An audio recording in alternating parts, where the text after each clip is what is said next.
It's your time. No! Can you do this? He gets another. One more. The DBS under. Where are your shots?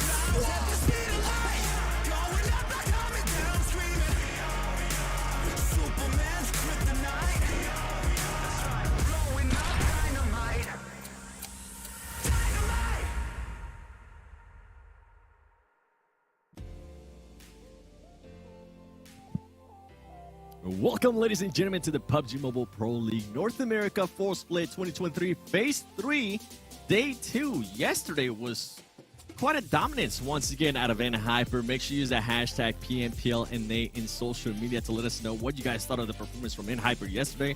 Also, what you guys thought of the performance from YKG, because they didn't have one of the best days, and they actually hot drop NHyper. I'm hoping, which I really doubt, but I'm hoping that does happen here today. But before I continue on, let me introduce myself. I'm the Seven Worlds Gaming, and I'm going to be joined alongside none other than Cameron Davis, my amazing analyst. Cam, how are you doing today? I'm just wondering why you're trying to throw YKG under the bus on the very first breath. Like, let's get into the show a little bit before we talk about that, because it's definitely going to come up, but it's like the second the lights turned on, you're like, welcome everyone, YKG had a bad day. But, I mean, they did have a bad day. And I'm pretty sure, knowing them, the reason why I want to mention that is because it's going to be a completely different thing today. I would expect so, especially when we start seeing the overall for this week. Because, boy, you know what? Let's take a look at the overall just to see where they currently are. Because you're not going to be able to see them anywhere near the first page. NHyper there at the top with 56 points. And 412 NOMADS with 41 points. Yeah, 41-2 Nomads. See if they can't go a second in a row. Get 42 points 2 days in a row. That's what their namesake is. Okay, that one didn't work that well. We can workshop that one a little bit. But no, seriously though, 4-1-2 Nomads in second place. There is already a developing gap between first and second with 15 points after 4 games each played. That's starting to look really scary. It's starting to look like NHyper might be repeating their phase 2 dominance. But the fact that we see 4-1-2 Nomads in second place in this top section again already is really exciting, especially when you compare how they played their games yesterday to their phase 2 performance. Yeah, and I mean, the way that they were able to get their chicken dinner, I thought at one point we were trying to figure out if that was the record so far this season. They ended up with 19 elims. It's not the record, but they got very, very close. Impressive performance out of them. I'm not expecting for them to get another 19 elim chicken dinner here today, but if it happens, I would definitely not be mad. Now, Extreme Slayers, that's a team that we're kind of wondering how they were going to be playing here on this phase 3. And they started off with some good consistency. I mean, 4th place, 1st place, they got a chicken dinner, which is good for them to see that out of them on this first day, right, of phase 3. And a big surprise for me, I actually thought, was MEZEXIS and Canadian Eagles. They started off hot. Yeah, they did. Like, all these teams that we're seeing 4th through 8th are teams that you wouldn't necessarily expect to, without a doubt, be in this top 8 section. And I mean, part of that is because they did perform well yesterday. It's also because as we move further on into these rankings, we're going to start to see some of those names that we did expect to be up here, not quite so high on the ranking on the leaderboard. Yeah, and Super Lazy Reflex, I mean, they were able to close out the day with that chicken dinner. We'll see if they're going to be able to carry any momentum from that. And here you go. When we get to this screen, before I even get to YKG, Skills of Mine, I mentioned it yesterday. I think halfway through the day, they were there within that first page. I'm tired of seeing this team going towards the bottom, so I'm hoping Skills of Mine does end up having somewhat of a good day, and we end up seeing them in the top 8, because that would be quite a surprise. In YKG, I mean, a 13-point performance, you don't want to see that out of YKG, but they were trying out a lot of different stuff, and I feel like they were focusing too much on trying to catch up to NHyper on the PMGC leaderboard. I wouldn't even read into it that far. I just think it was a bad day. Whether that continues or not, I also can't say. But it was just a really rough day for them. Likely that they started off on the wrong foot, and it's really hard to recover, especially as you mentioned yesterday, YKG is one of the teams that they don't get a break once they start. They sit out the first game because they're in Group E, and then they just play all the way through, so they don't have an opportunity for that reset. Yeah, and then we're going to keep going down this list, and I'm going to be looking at Puppeteers. Puppeteers, I mean, this is a team that I was actually personally expecting a lot more out of, considering what we're able to see on week 1. They ended up in 4th place on phase 2. Absolute drop-off to 13th place, and right now I feel like they're continuing on that performance that we saw out of them on that phase 2. And Execute, we're still on that. We don't want to talk about it. PASSIONFRUIT Esports, I feel like a team that has progressed so much, especially from phase 1 to phase 2 here at the start of phase 3. Not what we want to see out of them, considering that I feel like they're going to be set with the roster, at least from what Sixless was able to tell me. I asked him, are you going to be playing this week? And he said, nah. So I'm interested to see what PASSIONFRUIT Esports Cam is going to be doing with their roster, or how they're going to be performing, considering that they're not going to change it anymore.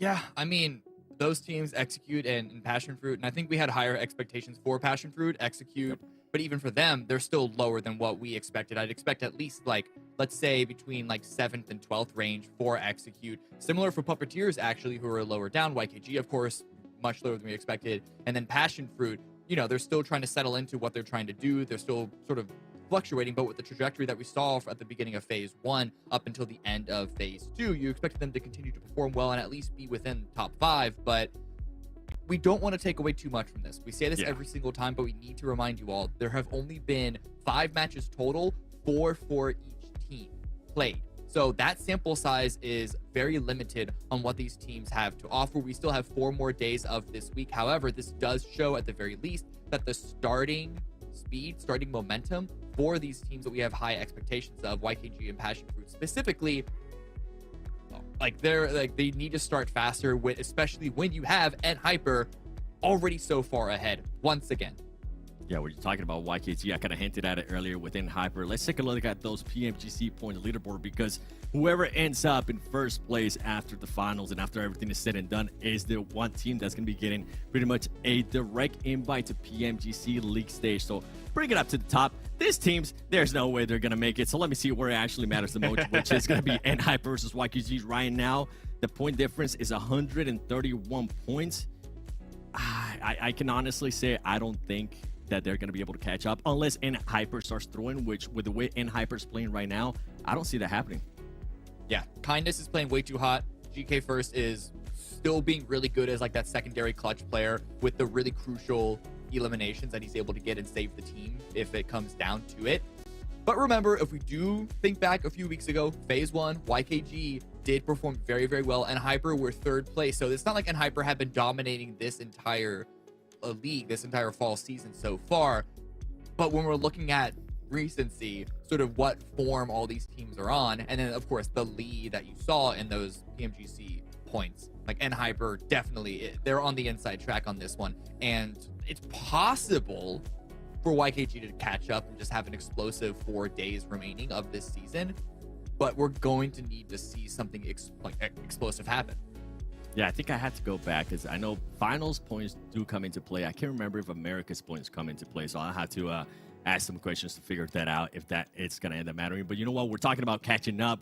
Can YKG catch up to Hyper? Let's look at how this team's performed yesterday, which, I mean, from what we saw of the overall, I think is going to be quite a contrast here out of them. And boy, it is, considering, look at the average damage, the average elements, too, that YKG was able to output. Yeah, I mean, 4 times the average damage, 4 times the average eliminations. I mean, I guess not literally 4 times, but basically at least 3 times. And then the average survival time being double that of YKG. I mean, if the points didn't show you how poor of a day YKG had compared to Hyper's amazing run yesterday, these numbers surely are going to, you know, reiterate that. Yeah, and the reason why I kind of was hinting at earlier what YKG might have just been thinking about just catching up to Hyper is because I actually got a chance to talk to Joey, and he told me that yesterday they were not playing their game. They were actually just focusing on trying to catch up Hyper. The hot drop that they had was a calculated hot drop, but it kind of fell apart when some of the players just started getting knocked and they were a little bit too away from each other. I asked them, do you think you're going to maybe hot drop them again? And they say, you know what? We're not going to be worrying about that. We actually want to start focusing on just winning North America. And if it is still a chance towards finals, why not? Let's just go for it. So we'll see. We'll see what happens. I kind of wanted to see more hot drops because, you know, I like madness. It is the last week, and at this point, they're going to be going to the finals anyways. But we'll have to wait and see what happens. What are you making that face for over there, Cam? I still don't understand why you would go for a hot drop like that. I just can't get on board with the logic behind it to begin with. Like, not at this time in the phase. Not when, I don't know. It's just. Maybe it's okay. It's like I could see they could have executed onto that as a way to like build up their own confidence rather than try and like get in the way of Hyper's. But at the very least, I'm glad that they're calling that off, that they're not committing to that strategy, because that is just one that is I could never see that any reality where it would work out. They gave it a chance. All right, that's all that matters. Joey, squad, I appreciated that you guys gave it a chance and gave us some entertainment while at it. It backfired. I wish it would have worked out because I know you guys would have probably kept on going. But it is what it is. Now, another team that actually did surprise us yesterday with a second place finish, 4-12 NOMADS. Let's take a look at how they've been performing. By the way, we're going to be comparing how they have done in the past 2 phases, which is going to be on your left-hand side, and how they did yesterday, which is going to be on your right-hand side. And yesterday was an absolute banger out of this team. So again, a caveat, sample size on the right-hand side, only 4 matches versus, 40 on the left. So things would even out. Those numbers on the right are very, very high, and much of it comes from 1 round. Their round 4 on Erangel, the win with 19 eliminations. Those are some huge numbers that won't be replicated. But I think the important thing of looking at this is that 412 NOMADS up until now have played a more conservative, safe style where they've gotten so many of their points off of placement points. And I was, I suspected that they are basically just soaking up placement points when Hyper are just eliminating the rest of the lobby. But what we saw yesterday is that when they're put in positions that they need to get eliminations, that they have the opportunity to get elimination points themselves, they are able to pick it up. It's not just that 1 win with 19 eliminations. They also follow that up with a 5th place 6 eliminations. So if you look at those final 2 rounds of yesterday specifically, it is looking like they're trying to be more active and they're not just sort of committing to this more turtle conservative play style. And it's that flexibility that you need in order to be able to perform. We'll see if they can maintain the 2nd place position, but I'm actually really excited to see the development of this team from the very beginning up until now and forward. I think it's going to come down to how they start off the day, because something that we noticed yesterday, especially with 412 Nomads, is they started off slow, right? They ended up 8th place with 0 elims, 10th place with 2 elims, but they got lucky because they are in one of those groups that they get to sit out halfway through. And that halfway through was kind of a spark to them, because that's when they actually start performing really well. Now, this team, if they want to be able to maintain that 2nd place, they have to make sure that they continue to perform, but every single match. You can't wait until you break and be like, okay, I think we're now ready to get another chicken dinner with 19 elims. That's just not going to cut it for anybody. Let's take a look at the schedule to see what match we're going to be playing in what order, because I'm not mistaken. I think we're going to be playing Miramar first. Sandhawk, ooh, okay. I'm looking forward to Friday because we get the party started with Sandhawk, but you know what, Miramar?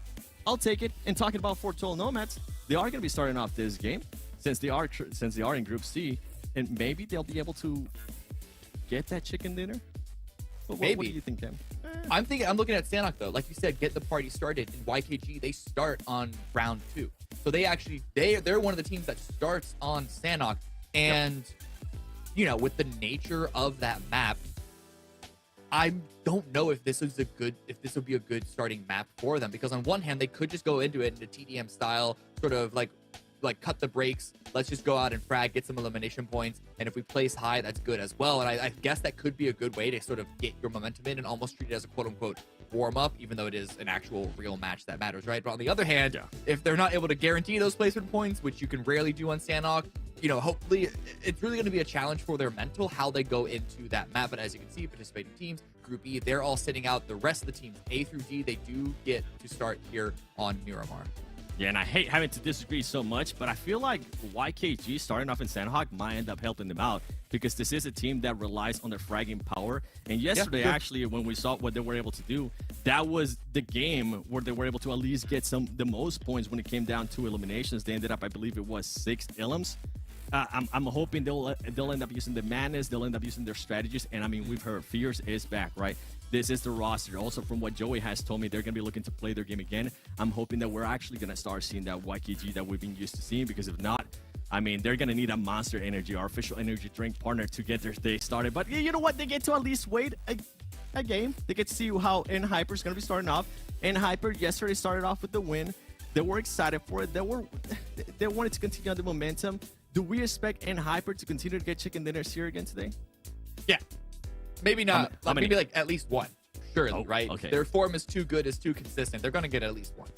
Okay. All right. Something I actually wanted to mention about NHyper is, and this is kind of nitpicking on some of their stats that I am seeing out of them, I don't enjoy that Koi, even though Koi does do a lot of stuff for the team in regards to placement, in regards to positioning, I don't enjoy how his survival time is 4 minutes slower than everybody else from the rest of his squad. I'm just going to toss it up and say that they're just trying out different stuff here with the dominance that they've been having. But when they do end up getting to Americas, that's not going to fly, considering the Brazilian teams give teams no space to do absolutely anything. Well, you know what? I'm hearing that the game is ready. I'm excited to see if NHyper is going to come out with the win here at the start of the day. So, Hajik, Sute, take it away. What's up, everybody? Yo, it's Jukes and Zoo, and yo, Seven. I'll tell you what, when it comes to NHyper, you make a great point. They can do whatever the heck they want right now at this point, because they have been dominating this tournament. We've been talking about them all day long, and it's so crazy because yesterday, right, we saw them win a chicken dinner with, what was it, like 63 damage taken? Yep, 63 or 68. It was like somewhere around there. Yeah. Somewhere around there. It was off by a couple points. But I'll tell you what, that, in my eyes, is more rare than like a 20 elimination chicken dinner. Like, seriously, like that's that crazy, that insane, you know? So I mean, I don't think I've ever seen that before in the history of esports PUBG Mobile. Have you? No, not that I can recall. That is just peak mechanics, peak positioning, peak suppression, and just controlling the lobby like at your will, right? That you take 63 between the 4 players, a combined total of 63 damage. That means they got hit like by 2 bullets, maybe. Yeah, 2 to 3 bullets. That's it. 2 to 3 bullets hit them, and they had 2,000 plus damage. So that's crazy. That means that 2 players could have gotten shot, not enough to even use a first aid. Yeah, that's how ridiculous it is. You know, so guys, Will YKG get their get back here? That's my question, right? Because they need to. They tried to hot drop on them yesterday, got bodied. But here we go, batch number 1 here at day 2 of week 3, and we're starting off in Miramar, baby. All right, so I like starting off here in the desert, you know? Yeah. We got a lot of open space. Teams can move around, have a little bit more room to breathe. What today, in my opinion, Zute, it's rotation camp day. You know, I think that a lot of squads, especially teams like YKG, should be hunting down in Hyper, looking at their rotations, and try to take a couple of the players out early. Because honestly, what was it? I think phase 1, we saw that be and Hyper's biggest weakness in Miramar. Once they get set up on the high ground, player on rotation. Yeah, 100%. So I'd have to agree, but I think according to the desk, you know, Joey said that they're just gonna play their game. Like, they're gonna go back to doing their own thing, and come around finals time, if the points are within striking range, then they're gonna, you know, go for those PMGC points. And honestly, I feel like I don't like it. It's there's 2 ways to look at it, right? There's your way of looking at it, which is it's PMGC we're talking about. You're like guaranteed into the finals. Yes. Don't stop. Keep going. You know, full send. Why But not? the thing is, it went so poorly yesterday. So poorly to the point where maybe, like, think about this. Okay, Jigs, I have not considered this. Think about this. For YKG, right, that PMGC won't be possible to overtake. And are they even going to be informed by the time finals comes around? And if they can make it to Americas, which, you know, I hope so, are they going to be informed to even perform well over there?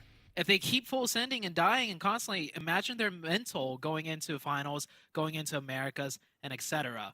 So it's like, maybe they're taking a step back and they're going to be like, boy, we can even make sure we can even do well in general at this point. Because last week was bad, yesterday was worse. So that's where YKG is kind of sitting at, mental-wise. Interesting. I don't know. I think that some of the top team, I think you have to kind of turn your brain off in certain situations. You know what I'm saying? Like, just not. There's 2 ways to look at it. Turn it on. Yeah, there's 2 ways. Yeah, there's 2 ways to look at it. You know what I'm saying? Because I think that if you go in with a particular strategy of saying, hey, you know what? Let's just full send it. We have no risk here. Nothing to lose. I mean, we're automatically going to go to the finals, right? Yeah. Let's just try to soak up as many points as we can and try to get them hesitating earlier rather than later, right? So that's my opinion. And then if it's like, hey, if it don't work out, that's our strategy, right? We're not going to let it get to us, and because that's what we were going for. If we lose everybody early on, it is what it is, you know? But there are definitely a lot of people that don't have that ability, right? They take everything so seriously, and, you know, losing fights, yeah, they could definitely see it as demoralizing. So it really depends on, I guess, your overall mentality as a player. I wonder what everybody in the chat thinks about that, because we should honestly, that would be a good vote, because I feel like it'd be pretty close. Like, it could go either way, right? Like, just stop pursuing in Hyper and play your own game to make sure you're prepped, because last week was bad, right? Yeah. Can they even get back to first week form? Well, now you take the time to get back to that first week form. Or there's your vote, which is PMGC. You got to go for it. Just as Skills of Mine, they're showing up now. Oh my gosh. Seven wanted to see this. Seven was talking about Skills of Mine and how, you know, they were really not, you know, putting up any performances. But now they're taking down 2 players of the Butterfly Effect, and they should be able to get that revive safely as well. Yeah, gonna get that revive, get reset. Skills of Mind, you know, I love to see their progression here in this tournament. I mean, they're obviously still one of the teams that, that is struggling, but still, right, to see them, you know, pick it up here and there. Nice little smoke ball here, and he should be able to make it fine on over. Okay, yeah, go the long way. There you go. That's the right way. Perfect. And nice return fire. That's what we need to see a lot more players do, is just shoot back. Ooh. Don't get knocked, right? But just shoot back. Now, that knock is a little tough, but yeah, Butterfly Effect is way too far to do anything about this. So, I like those shots, though, especially on the Bomba, since he's so split up. Badger's going to go and get that revive, though, pretty easy. He should. Their positioning started to make me question things, though, every second as they move, okay? Yeah, Kubi. Yep, I Yeah. was just gonna say they don't know where Kubi. Oh. There's two. There's two down. 4v2 down to 2v2, just like Unreal. that. It was looking really. There were a lot of little things like minute details that could have been way better. That would have changed everything. Like for one, when he was running over for the res in the first place, that return fire was really late. He sat there prone, True. not moving, head still, right? Prone. Mhm. It is hard to get up from a prone spot, and all that was peeking out was his head. That it was an easy knock for someone that returned fire like earlier, just 2 taps, maybe 3 at most. So yeah, skills of mind. At least they put 2 points in. They could still get 2 more here, but they're down to 2 players, so that's the big issue. 100%. Yeah, that's something that I think that we're seeing a lot of teams struggle with. And what I mean by shoot back is you don't even have to hit them, right? You just got to shoot in their general direction, and that'll make them peek away. Yeah. You can see Kubi, even those shots, right? Just saying, like, all right, you know what? Let me just peek down. Don't want to risk getting knocked here. This is a solo push for what it looks like, because I don't see the other teammate Yeah, near him. where's That's the- super risky. I think the other teammate's just covering him, maybe. He's lucky that Kubi wasn't holding that angle, because he would have gotten bodied on the way in. And he gets caught anyway. Yeah, they're getting bodied. Yeah. It's Down tough. to wasted. It's tough. You know what I'm saying? It's tough. But you know what? Hopefully, I really hope they watch this broadcast and like play things back and start second guessing like, hey, their positioning. Because right now, like from as a person who's watched a lot of esports PUBGM, it just looks like, you know, players, just playing by themselves. You know what I'm saying? Just playing by themselves, just running all around, just trying to make plays. But you know, that kind of play style just doesn't work here at this level. Yeah. That was tough. That was tough for sure. They started off strong, getting the 2, but the follow-up was lacking. There were a lot of like fundamental mistakes that just really changed the tide of the whole thing, and they lost to 2v4. So, well, that's that execute, putting up a couple of points here. Okay. The first circle, by the way, is just very atypical. There's like no rush for teams really to rotate or get anywhere in particular, so might see like a slower burn of a game, at least the first circle is concerned. Yeah, 100%. You know what? I kind of want to go back. I kind of want to go back to what we're talking about, because we did get cut off with that fight there from Skills of Mind when it comes to N-Hyper. Because we're talking about asking the chat, right? What do they think is the right thing to do, right? Is it better for them to just, you know, full stand aggression onto N-Hyper, you know, and try to get points in that way? Or do they do like what Joey said, right? And just play their own game and see what happens. And if they do end up having that gap at the finals, then going for it. Personally, you know, it just don't make no sense to me not to. They have no risk involved. They're automatically going to the finals. That's going to be a nice shot there from Casper onto Remix. Oh, man, we just had an interview with Remix, too. And, you know, this is the best way to take out top players, you know? If you're able to catch them on rotation, pop them out of a vehicle, there's just nothing they could do. But Yeah. yeah, That's when I don't they're know. the most vulnerable for sure. We see Execute doing that a lot. We saw that yesterday with the bridge camp, and now today, camping a rotational path. They're doing what you're hoping YKG does to N-Hyper, that's for sure. So Just do it. Just Yeah. do it. It makes no sense not it's to in my eyes. a little bit harder to, I think, get N-Hyper on rotation because N-Hyper don't land on the edges of the map. So they have more options when they do, like, you know, meet some resistance on rotation. So it's a little more difficult, but I mean, the VODs are there, like you mentioned, Jukes. There's so much to study. You know exactly how N-Hyper is going to move from zone to zone.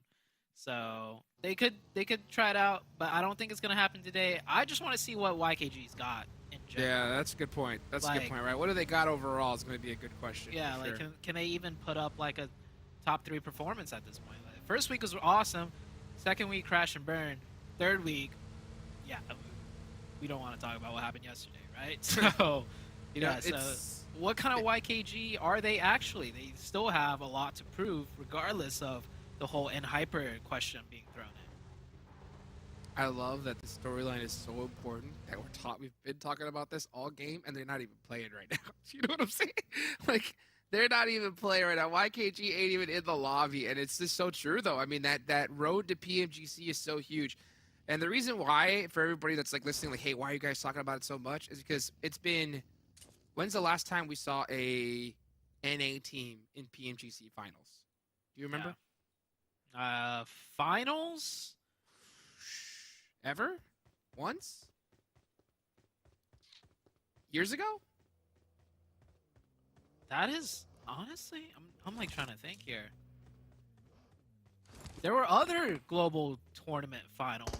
Yes. That NA was in, but PMGC, where there's always that preliminary round, I don't think NA has made it in. See, so the fact that we're having to think this long, guys, is the problem. You know what I'm saying? We're hoping to see an NA team at the big show. I mean, yeah, PMGC League Stage, huge opportunity, right? We've seen at least one NA team get there through this PMGC point qualifier, and I don't think we've seen another, right? We haven't seen a team. Well, but we have before. Well, you know, I think it was yes, but you know, when it comes to this, is the best way in order to get that road to PMGC. You know, trying to qualify at Americas, going against Brazilian teams. I'll tell you what, man, that is just that's rough, real rough. Especially when you're going against a team like Alpha 7. You know, I got to talk to their coach personally. I got a little bit of an in-depth look at what they do every single day. These guys live in the same house. PUBG Yeah. Mobile. They live in the same house. They have nutritional programs. They have exercise programs designed for them. They have to play for they have to play for 6 to 8 hours a day with that coach staring at them all day long. And they're scrimming against the best teams in their region and sometimes amongst the world as well. You know, so to play against that, it's tough. And it's not impossible. It's not impossible, right? I mean, you get the right couple situations going, and if your team is really on fire, you could definitely make it happen. But is it plausible? That's the question, right? You don't want to roll that dice if you can't. Yeah. If you can avoid it, that's for sure.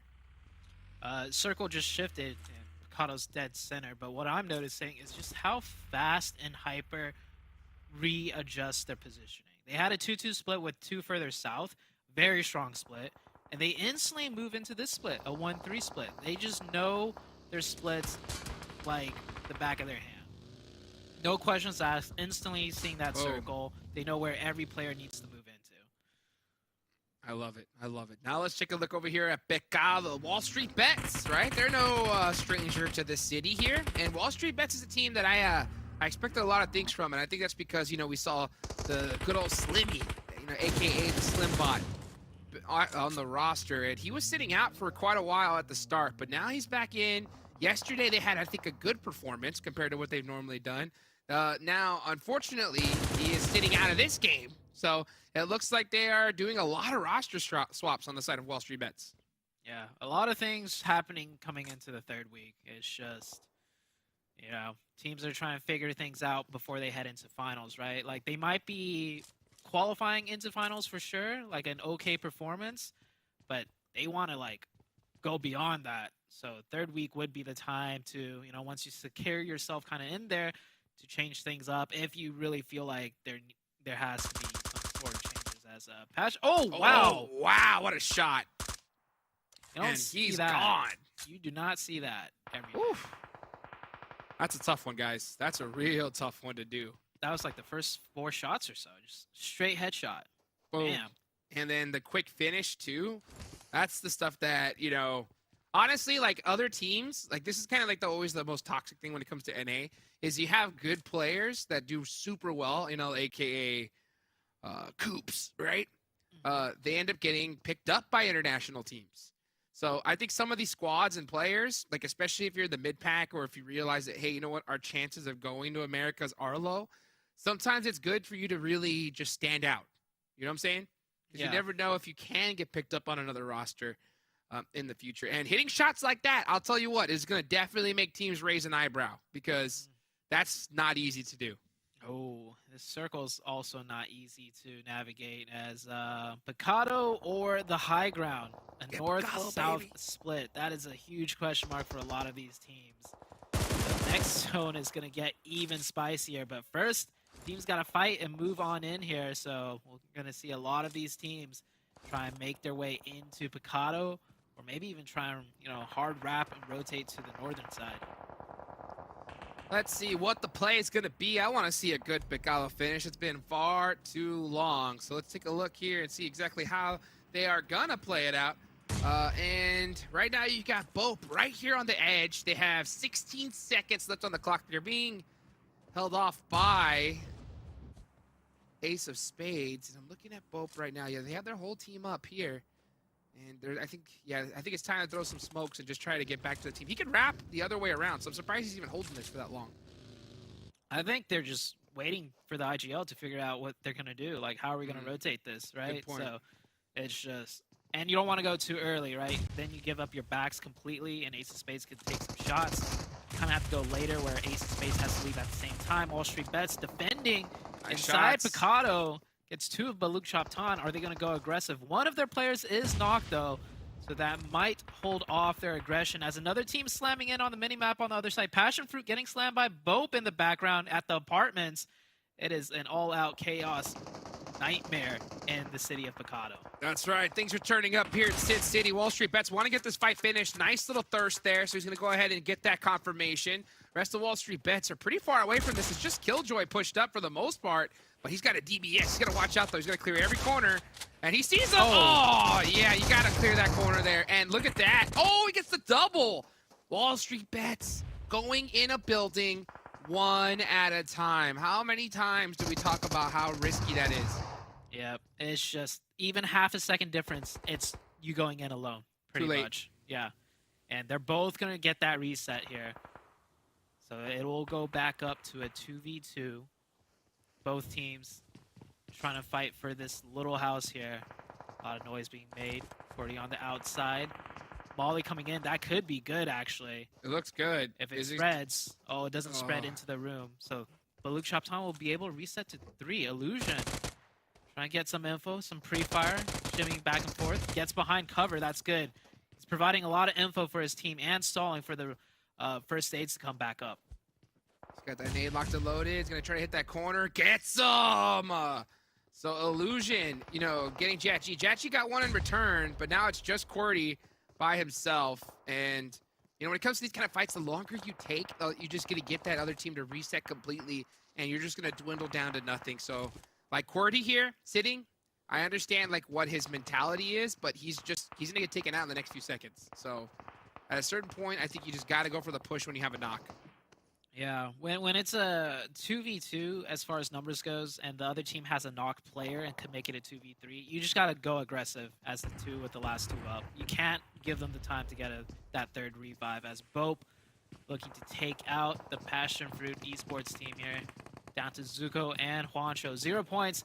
Luckily for them, the circle does shift down towards their side a little bit, so they don't have to rush this insanely fast. They don't have much time to work with either way as BOPE is looking to finish them out. Well, the question on everyone's mind, which team is going to win the match, Sute? Which team do you think is going to win the match here? Personally, man, you got Execute with some high ground, but what's Execute been doing? They only have 3 players up. I'll go with that Hyper. Why not? Can't. They won the first game yesterday. That's where I'm going to put my bet on right now. Meanwhile, let's see how PASSIONFRUIT's going to hold down these apartments. They're going to be out of circle here in just a few moments' time. So I think BOPE is happy to share this for now. They have 2 minutes. Do they want to clear this earlier than later? I think they would. They should. And by now, they should be able to have the info that it's only like 2 up. Like, sure, they haven't made visual contact, but they can tell from the amount of footsteps, the amount of resistance, right? If that was 4 players up there, you probably see at least 1 player peek down at you. Some players trying to, you know, throw nades down, but it's definitely like a 2-man team. So BOPE should have that info just from hearing the audio cues alone. And we're seeing like a little bit of a fragmented push. The other 2 of BOPE holding back, so they're confused as to what they're doing, but Supra's still going to find the opening onto Juancho. Now it's all down to Zuko. Zuko, last man up. Yeah, Zuko in big trouble here. He knows it. He's going to try to go for the play, trying to catch a point. Oh, he did have the opportunity there, right? He got the chance, but unfortunately was not able to hit those shots. Nice play there from Ophelia to win that out. especially going up against a DBS. Now, what's the BOPE going to do here? They're at the edge of the circle. They're going to have to push most likely to that gas station, use that as a checkpoint, and then try to get across to the casino from there. It's going to be tough, though. It's going to be tough to get into that casino because it's wide open field. So they do make it to that gas station for now. You see the NOMADS 412 over here in Coliseum taking a good eye and get some good peeks in this direction. And it looks like we could have a Picado finish. If we do, that's going to be absolute insanity. Honestly, I think it's going to go in the middle, like between the high ground and low ground, with some of Picado in, some of Picado not. And I think NHyper's going to get a little bit of the circle to work with as well. We'll see what happens. Even if NHyper loses a circle, there's like a little ridge line side outside of Picado to the west of it that I think NHyper is planning on using too. So we'll see very soon. Only in a couple seconds is the circle going to shift. I don't think any more real fights are going to break out now. Everyone's just waiting to see what happens. Yeah, everyone just trying to just poke shots at each other, trying to get each other's armor down, seeing if they can get a lucky knock and thirst. 20 seconds left on the clock here.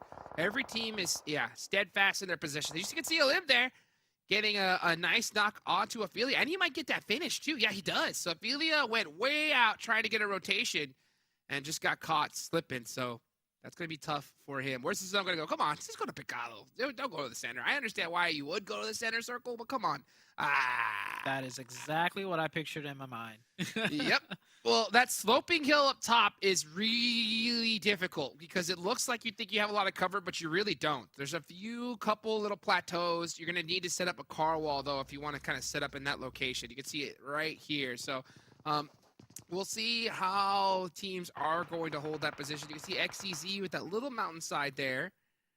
And meanwhile, BOPE, at the gas station. Like I was saying, they had to probably head towards casino because that's the safest. Any other way is just so risky.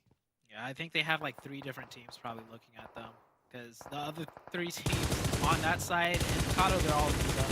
So they're just going to try and add those elimination points as Ace of Spades making the hard, heavy rotation all the way from the south side. Can they make it in? They made some headway. I don't know if they got into the zone yet. And here comes BOPE. BOPE's rotation. Getting shot up a lot. But that buggy, that vehicle does get close enough to get in and break. Wow, perfect. That was the play. That was the right play. It's not easy to make that rotation, but that's the only one you can do, right? And sometimes you just got to take those risks. So beautifully done there. And now let's see exactly how it's all going to play out. Ace still holding the little buildings right here besides his 5-stack. BULUC CHABTAN is going to be holding down the 5-stack completely to themselves. And the push is most likely incoming here in the next few seconds. If I'm BULUC CHABTAN, I'm trying to get rid of Ace of Spades as quick as possible. Because you know you got to rotate on in after this. Yeah, I mean, it's so difficult, these urban fights. That's a great opening, though, from Illusion. And yeah, they should definitely look to play aggressive now. Because this circle's about to shift, and then after that, they have even less time. Blinky gets shot down to 1 HP. He needs to stay alive. Can he get a reset with that first aid? BULUC CHABTAN down to 2 now. Going for the revive. Uh-oh. Kiddo trying to make some plays here. Is he going to go inside the building? He does. He's going to have to risk it, though. I think at some point you got to make the push. Here comes Illusion getting those thirsts. And is he going to go ahead and push against Kiddo or no? I think they're actually going to get a really nice reset here. Yeah. Illusion doing a lot of work here. Having the realization to know that, hey, the other 2 that are up pushed inside, I'm going to go for this thirst and apply even more pressure. Push them in a little bit more. And the zone is about to shift once again. They'll be in the circle here. I'm pretty sure they want to finish this fight before the circle shifts. And I think, wait, is that circle shifted? I think that circle is, no, it's still closing. Yeah, still closing. Just 30 so seconds slow. left. Yeah, so slow. So slow indeed. Oh, and here comes pushes Ace it. Kiddo with the DBS. Gets 2. Can he finish him off? Oh, he he gets does. the thirst, baby. BULUC CHABTAN out of there. Let's go, Kiddo. Ace of Spades coming in there like a wrecking ball, or specifically Kiddo. Hey, we mentioned this guy time and time again from Ace of Spades. Definitely, one of their more star-studded players. And really clutching it up there, but getting shot and thirsted. Must have been some crazy angle he wasn't aware of, because I think he was inside the building the whole time. So that is unfortunate. Unfortunate indeed. You can see Fuego got his eyes locked. This is troublesome because this zone is gonna hurt. This is stage 6, folks, and Papa Blue has no mercy in this one. And trying to get to those apartments, it's like no man's land. Just trying to even run across in that area, you're gonna get thirsted immediately. Meanwhile, on the other side of things, and Hyper going against Execute. This was what I was talking about a little bit earlier. I think Execute had the position, but since they were down the man, they've been playing it really, really passive. Now they lost another, so they're down to 2 players. Meanwhile, and Hyper, the entire squad up, the best position in this next circle. Are we surprised? That's like, honestly, just not fair. I wish it went into It's not fair. Just so we can it really see. isn't. Yeah, just so we can see in Hyper with 4 fight in like urban situations, but they just got the zone again. So it's, I mean, even when they don't get the zone, they do really well. So it's like, there's no reason to complain. It is what it is. They're good no matter how the coin flips. Dude, so they could push. 4-1-2 though. 4-1-2, amazing day yesterday. Can they start off hot today? The first player does get knocked trying to push in there.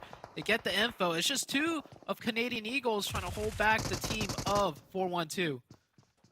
Well, let's see what the play is going to be here as they are continuing to press. You can see Gunpain on the outside. They do get that thirst, and with this position in the circle, they're in a good spot to start gatekeeping everybody, but they got to finish this fight sooner rather than later. Nomads need to push. They don't have no choice because they're going to have to get on the defense. Meanwhile, you can see them finally starting to look in this direction. And it's MEZEXIS and Slayers. Okay, Canadian Eagles does go down. So now the Nomads, right, had a great day yesterday, or in a good position really to soak up some more points here. Yeah, this is completely different 4-1-2. They might also be able to get the zone if it just shifts anywhere down to the south. They should be in it. Meanwhile, the other 2 teams still in Picado, MEZEXIS and Extreme Slayers, duking it out. It's all down to Baby Bray. I don't think Baby, goodbye. He gone. He gone. Blue zone. Yep. Nothing you can do there. That is the correct play, folks. Right? If you're a Baby Bray, just sit there, wait for the next match. Meanwhile, let's see how the rest of the teams go. And Hyper looking so good, so solid. I mean, the blue zone pushing towards them once again. And the only team really in that seems to have a chance is 4-1-2, but with their amount of elevation and control that Hyper is about to put on this circle, it's an easy dub. I don't know if that zone is. It's easy dub. Oh, they're in zone right there. Like if the circle's down south just a little bit more, they'll be in the blue zone.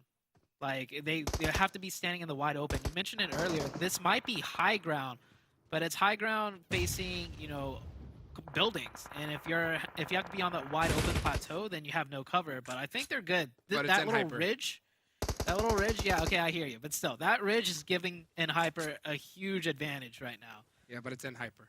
Okay, all right, okay, Yeah. Jukes. Yeah. So Hyper wins his Jukes, first match, which is really good. What's up?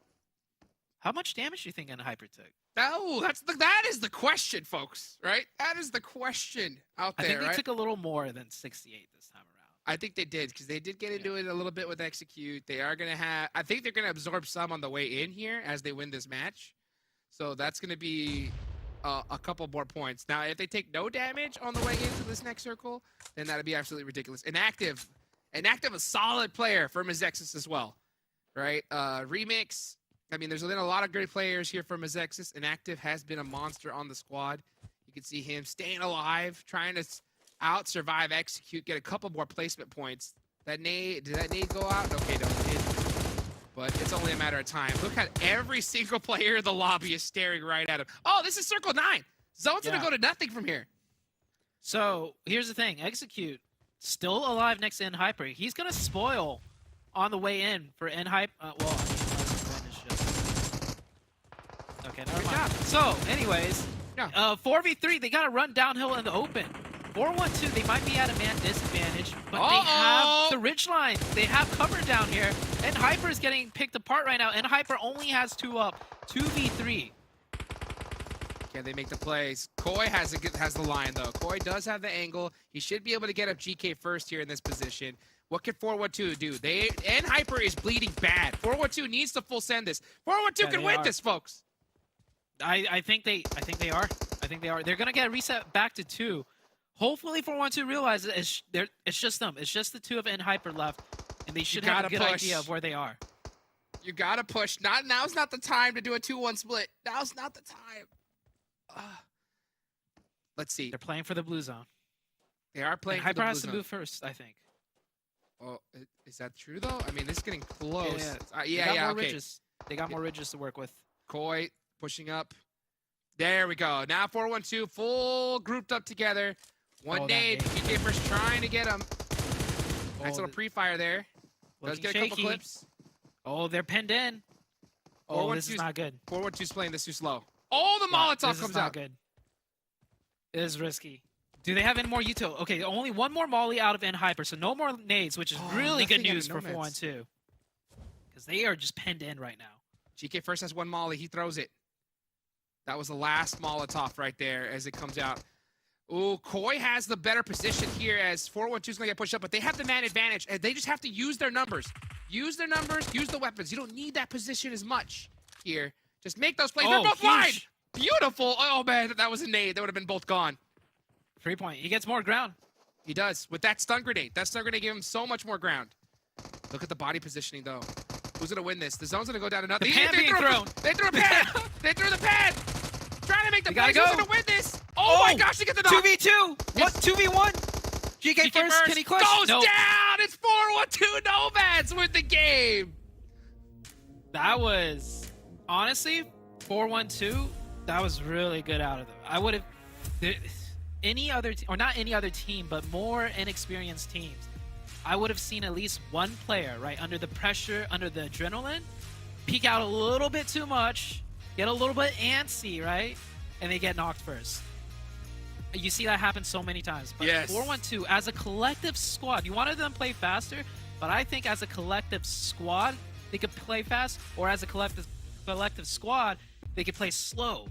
And they played that as slow as possible until they really had to go together as three, and they did it. So I think that was beautifully done by them. Maturity right there at the end zone.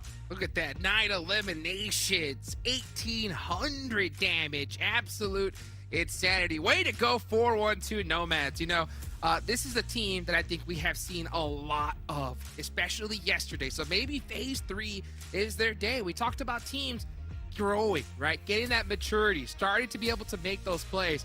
And I think they definitely did right here. This could be that stamp for them, right? And I'll tell you what, winning a chicken dinner like this against the top team in the lobby, what more, how much more momentum do you want? You know what I'm saying? Yeah, I mean, that was a beautiful game out of 4-1-2. The way they played that final zone, I know it was a 3v2, but it's just like, I didn't see any mistakes out of 4-1-2. They all played together as a team, like slow and then fast at the very end when needed. Beautiful game from them, guys. We got a lot more action coming up in a few seconds. I can't wait to hear what the desk has to say. Don't go anywhere. We're going to be right back.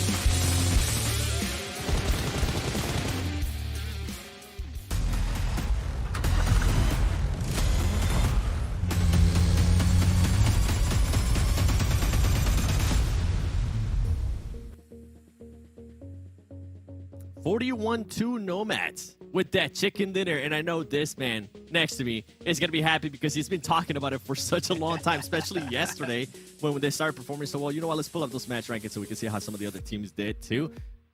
Okay. I thought that we were going to choke it, but they didn't. They were able to come off with the win, Cam.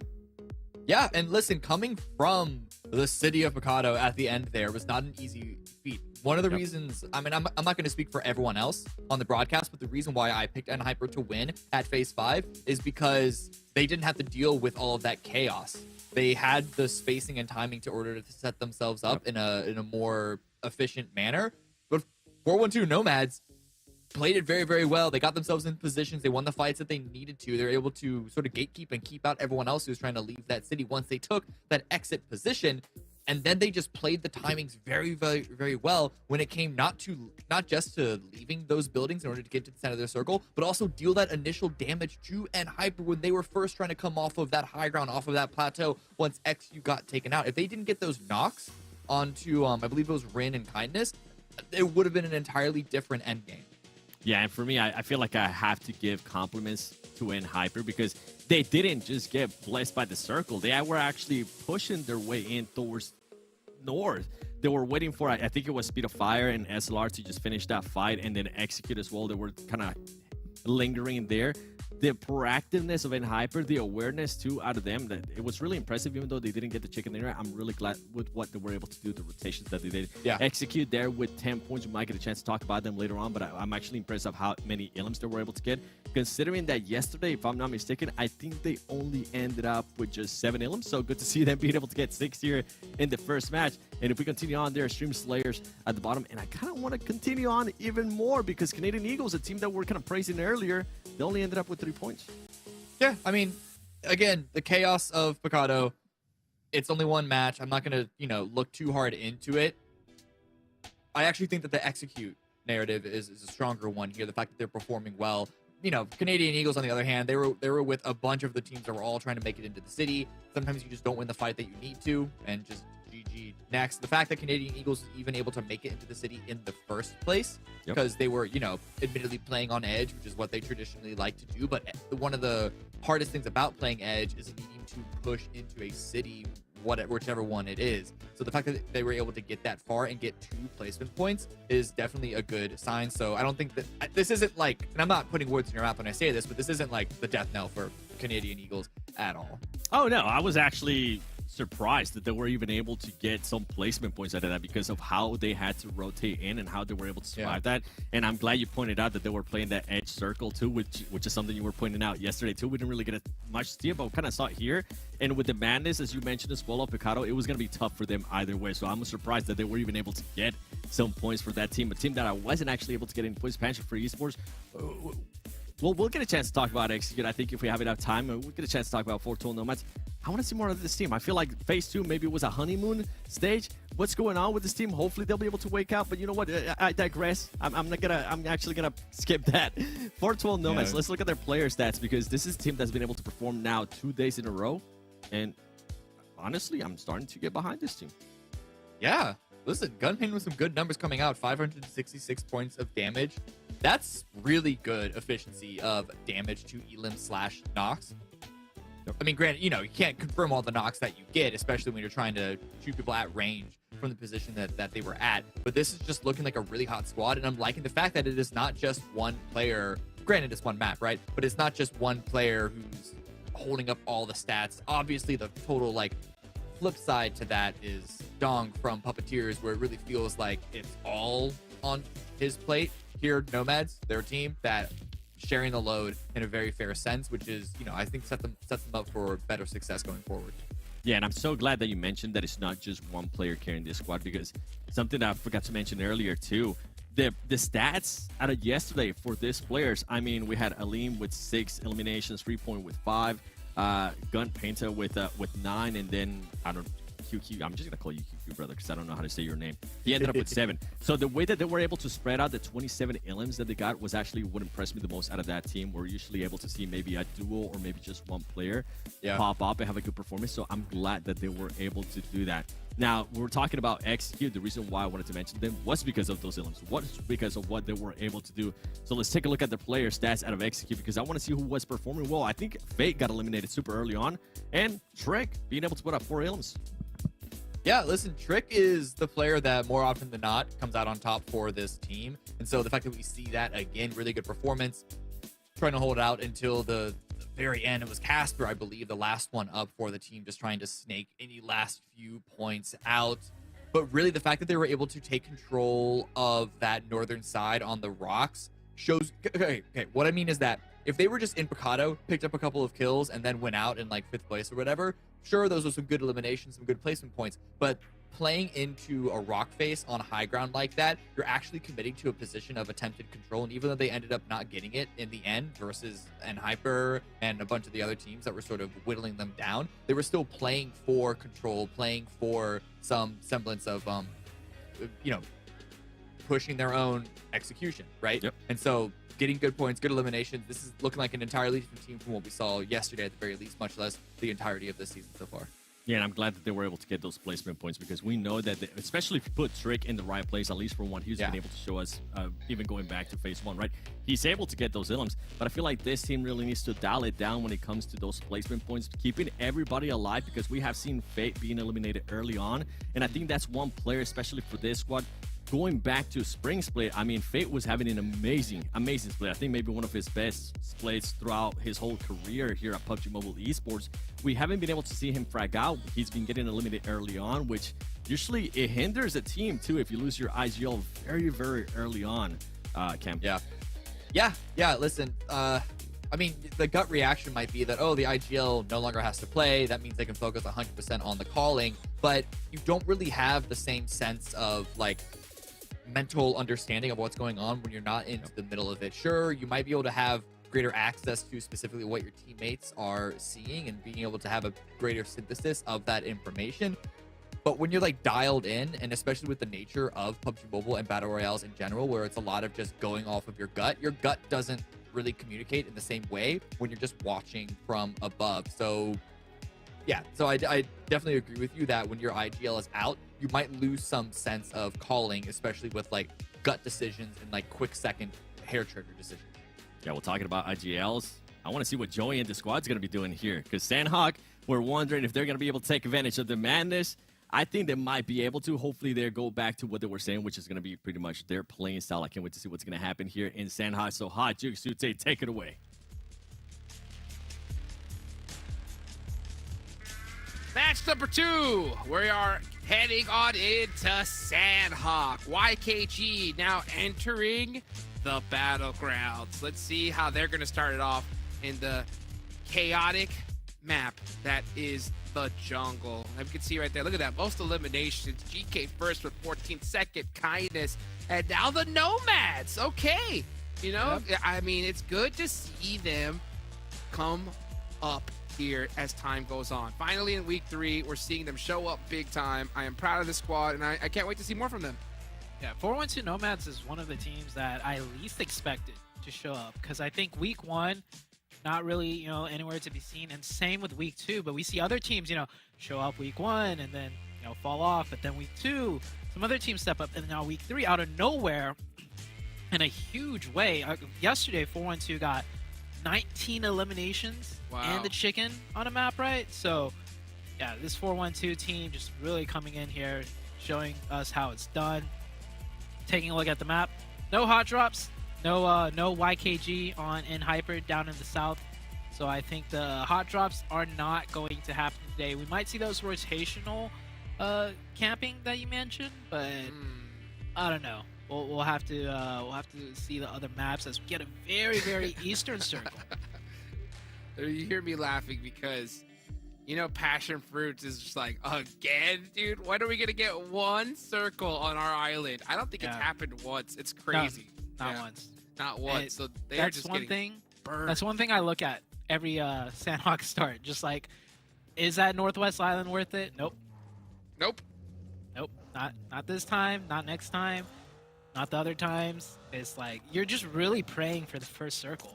And there are teams that play that Northwest that do really well when the circles aren't there, but it's a different play style, and I don't think it's like a play style that Passionfruit is like striving to kind of achieve. Oh goodness gracious! Yeah, Passionfruit are gonna have to push their way into this circle once again. This is a good zone for quite a few teams though. And mainly, you know, you got YKG, they landed this area. You got Canadian Eagles dropping in Paradise Resort and not having to worry about butterfly effect. So they have Paradise completely to themselves now here in this Sandhawk match. So they are big chilling.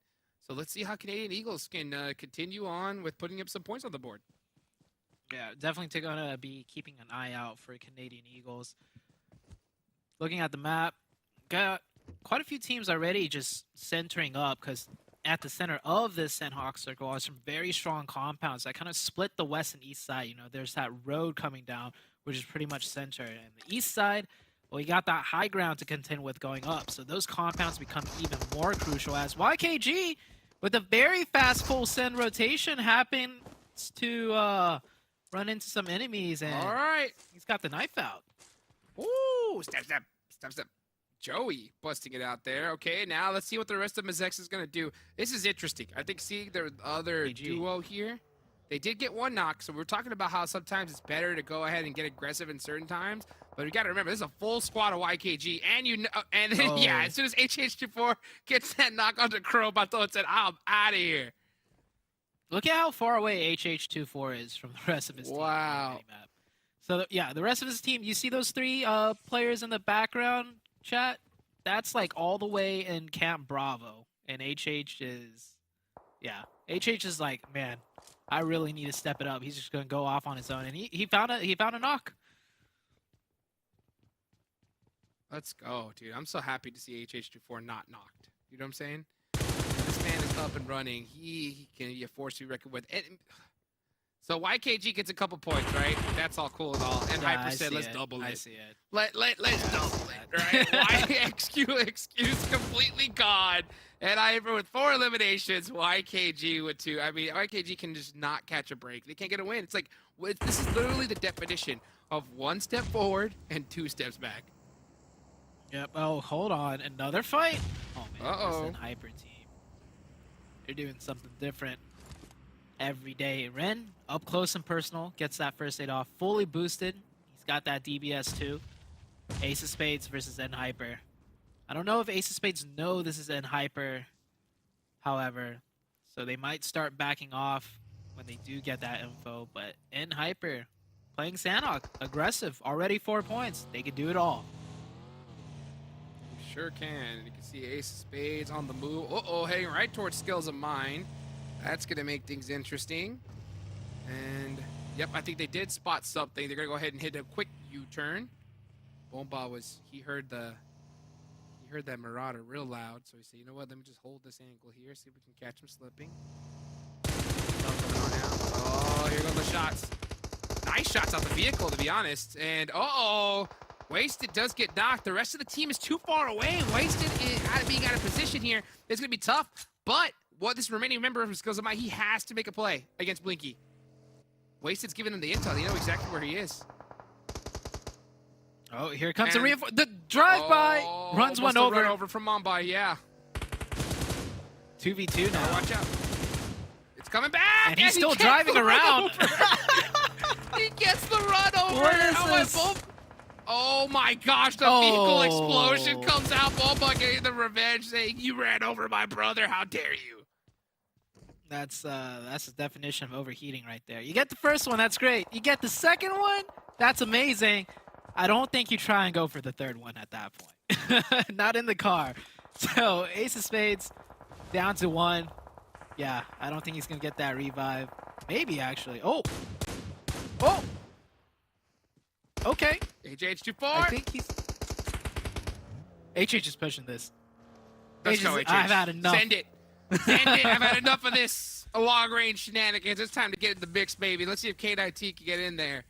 Meanwhile, in Hyper, I think they had to have been hearing this as well, so yeah, that is interesting. We're starting to see teams start to center up here already early on. You know, in Sandhawk, this is a map where you don't want to play edge. I'll tell you that, you know. But sometimes you don't want to play too center either, because then all the teams look at you. It's a really hard one to choose. Let's see where this next zone is going to go, though, as we see, you know, hey, PASSIONFRUIT, make it on in, nice and safe. It looks like BULUC, CHABTAN are going to do that as well. And we're seeing a lot of congestion here in the center of the map, and I wouldn't be surprised if we see a lot of early fights because of it. Yeah. I hope the circle just hard shifts. Nope, it doesn't really hard shift, so I don't think any of these teams are going to be looking to move around anytime soon. We'll see PASSIONFRUIT move up a little bit. 412 might move up a little bit closer. If there are any big fights that break out, I am hoping it's like a full-on, like just full send 4v4.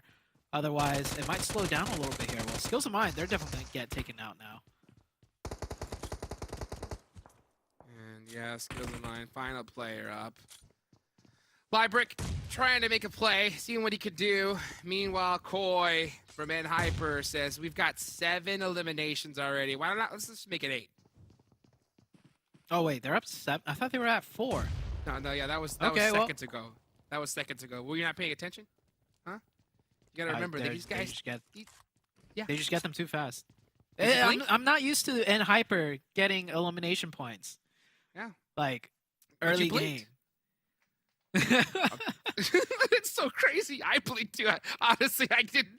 I can't believe they got another 3 eliminations. I looked away for 1 second. I was looking at the map feed, and all of a sudden they're up now 8 eliminations. They did lose 1 player early on, so that's absolute craziness. Now they're stuck though, right? They're in a bad spot here. A lot of the times, you think that you're good in coverage of buildings like that, but especially these wooden buildings, it's way easier to attack them than it is to defend them. So what's Execute going to do, though, right? Are they going to go for that offense? Are they going to use those smokes, push up, throw that utility in, and get these easy eliminations? Or do they know that this is Hyper and they're a little bit hesitate? I don't know. Yeah, it's risky. And still, we're only in zone 2, so it's like you don't have to fight for those compounds. And it looks like Execute is backing off. And I just want to say, Hyper, they're getting these eliminations so fast, not even our observer could catch them getting these eliminations. Like, oh my our gosh, job, crazy.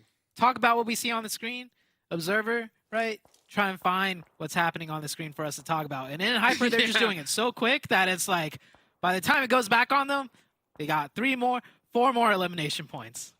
Unbelievable. Unbelievable. So, I mean, 8 eliminations for Hyper, and I guarantee you, if you're just a YKG player and fan, you're just like, you're just sighing because, like, goodness gracious, they got 2, they got all 4 up, but I mean, they've already offset so much. I mean, YKG needs to take out 2 squads just to try and catch up to what their original lead was. Meanwhile, they do have BOPE nearby. These are always tough fights because that first initial knock is so crucial, and it's so Also, hard it's because BOPE. sometimes. Yeah, you want to put... Oh, it is BOPE! It is BOPE! Yeah, it's YKG's kryptonite. For some reason, BOPE just keeps giving YKG the work. And I'm telling you, this is not a great area to battle at because, there's so many snakes in the grass, so many little hills and divots. You think you get 3 knocked, and then you push because you think you have the advantage, and all of a sudden a snake just beams your entire squad. So let's see how that works out. 24K is running around. Oh, it makes me nervous. I don't think they know. Yeah, he's running around a little too willy-nilly. YKG has no idea how close BOPE is. Seeing him, that's the hard shift I wanted to see, Jukes. Wow. All the way down to the east, and Lakawi maybe will get his zone down there. I mean, K19's already set up there, but look at all the teams not in the circle. The Great Migration East. Here we go. Wow. K19 sitting good. LOTUS sitting good. And Hyper's most likely going to try to do a huge trap. And they didn't know. They did not know. And now it's just Chico. And goodbye. I'm telling you. YKG's kryptonite. It's BOPE. Anytime I see BOPE next to YKG, you know that they're going to have a bad time. Yeah, that was the definition of bad time. I don't think YKG even had a chance to shoot back with just the trap sprung by BOPE. Well played by BOPE to make that little noise. Like, YKG is a very vigilant team usually, but wow, BOPE just sneaked in so well. In Hyper, they made a rotation straight down into the compounds, a little off center, but the center is right next to the water, so if it pulls away from the water, Hyper might be, in the next circle as well. Well, let's see just how central they're gonna be. Meanwhile, Speedfire looking to get in the mix with Hyper. How many more points Hyper gonna get? Can Speedfire actually shut up down? I want to see Speedfire be one of those teams that we see some improvement on, but we've seen a lot of mistakes with this squad. So let's see how they can finish. Oh, 412's here also, Jukes. Uh-oh. 412 is a problem. 412 is a problem. I'll tell you that right now. But I do like to see this aggression from Speedfire, right? We're starting to see them push rather than just play safe. So that's, I think, a change of pace. I got to give them that, right? Let's see if they're able to get an opening knock here. All it takes is one good day. They can do it. Yeah, and Hyper was playing a split defense too. They were like split and ready for one team to crash and take that fight, but with two teams on both sides, and Hyper's really struggling to try and, you know, readjust and reposition themselves. One player is kind of caught off on the other side of the road. And is that another, I think I just saw another vehicle maybe rotating in as in Hyper staying alive. Same with Speedfire, but Speedfire, they're pressing in one building at a time, clearing one room at a time with a nade. I don't know if they're going to make this push though across to the last building where the rest of Hyper are. Let's see what the play is going to be. Meanwhile, BOPE now going up against Canadian Eagles. Ophelia, I don't think he has. Does he have a med? He does, I think, get it off. Yes, he does. Okay, so he does get that first aid off. The blue zone is starting to creep on in. This is still pretty early, so you could eat a little bit of it. But let's see here as BOPE just playing that snake style of play, and it's been working out so far. Meanwhile, the feed is starting to light up. BULUC CHABTAN going up against LOTUS. And it looks like both these teams are able to sneak by each other. There's a Fuego. Fuego sees Baby Tang. Is he going to run this area? No, I think he does avoid it for now. On the other side of things, BULUC CHABTAN here, getting in a fight with the LOTUS team. Jara is down. Nade in hand for Zendry. Trying to finish up this fight. BULUC still has 4 up, so they have a lot of manpower to work with in the rest of the zone. So they need to finish this. Yeah, he's down. He's out. That is a really good Molotov right there from the side of BULUC CHABTAN. Beautifully placed, too. Those are not the easiest ones to throw until you get them so close to the rock, right? So then you just overthrow it just a little too far, and it won't get that spread. So Drago, see him with that M249. He gets pieced up pretty good. He's the last remaining member for the Canadian Eagles. And BOPE, you know, BOPE has been battling teams on the edge, teams like YKG, so many others, and they've been doing a pretty good job of it so far. And man, I'll tell you what, they just went in there and they just started blasting. I mean, these guys are no joke. Yeah, BOPE looking really good right now, but this is going to be a hard one. To push up that hill, yeah, that's going to be a tough hill. Next circle, probably going to shift down or center it up a little bit, so BOPE's probably already planning on how to execute that push up there. PASSIONFRUIT's getting knocked by BOPE. Hold off all of these angles. Maybe get the revive. Dong from long range, from downtown. Gets the thirst as well. Oh, that is not what BOPE needed.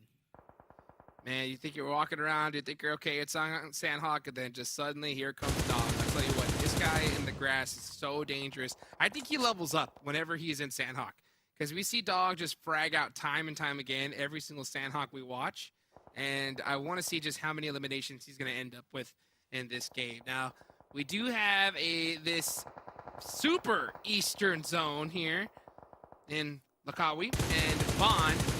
Let's see as REFLEX is trying to put some shots down range. That's the last player up for Canadian Eagles. He's gone, and that's going to leave us with 10 teams remaining. 10 teams up. Soon to be 9 and down on the next circle shift here. MEZEXIS baton, last one up alive there on that west side. You can see next to that crate. Where is the circle going to go, though? I think no team really has a firm position, like anywhere. All areas of the map are heavily contested. BULUC is chilling on the east side. But yeah, that circle goes down south. And 412 Speedfire and Hyper. I think they're all going to just shake hands and just continue sitting and waiting. Let's see what the play is going to be. PASSIONFRUIT, really close up here next to Lu Jiang. Are they going to be able to catch him slipping? Let's see PUPPETEER's great shot there, catching Zuko. Now here comes the push with the Vector in hand. This fire rate, I'll tell you what, it's no joke. But you know what? Nate had his number there with that UMP-45. Yeah, Nate had that jump there. I don't know if Lu Jiang realized Nate was just on the other side of the rock already. Getting sandwiched. PUPPETEER is biting a bit more, or trying to chew off a bit more than he can. So down to 1 now. REFLEX was in a great spot. Gets taken out. It's Nate. 4 eliminations for Nate alone. What a spot, too, man, to just see that heads-up play and take him out just like that. That's always the problem when you do those laydowns, right? You just expose your head completely. And if they even touch you, I mean, it's all headshots and you're out of there. So You know, high risk, high reward, because that lay down does reduce that recoil big time. But at the same time, it does leave you pretty exposed. So the rest of BOPE is going to try to make some plays here. Juancho, the legend. Oh, the he man, sees him now? the myth, the legend. Does he spot Baton?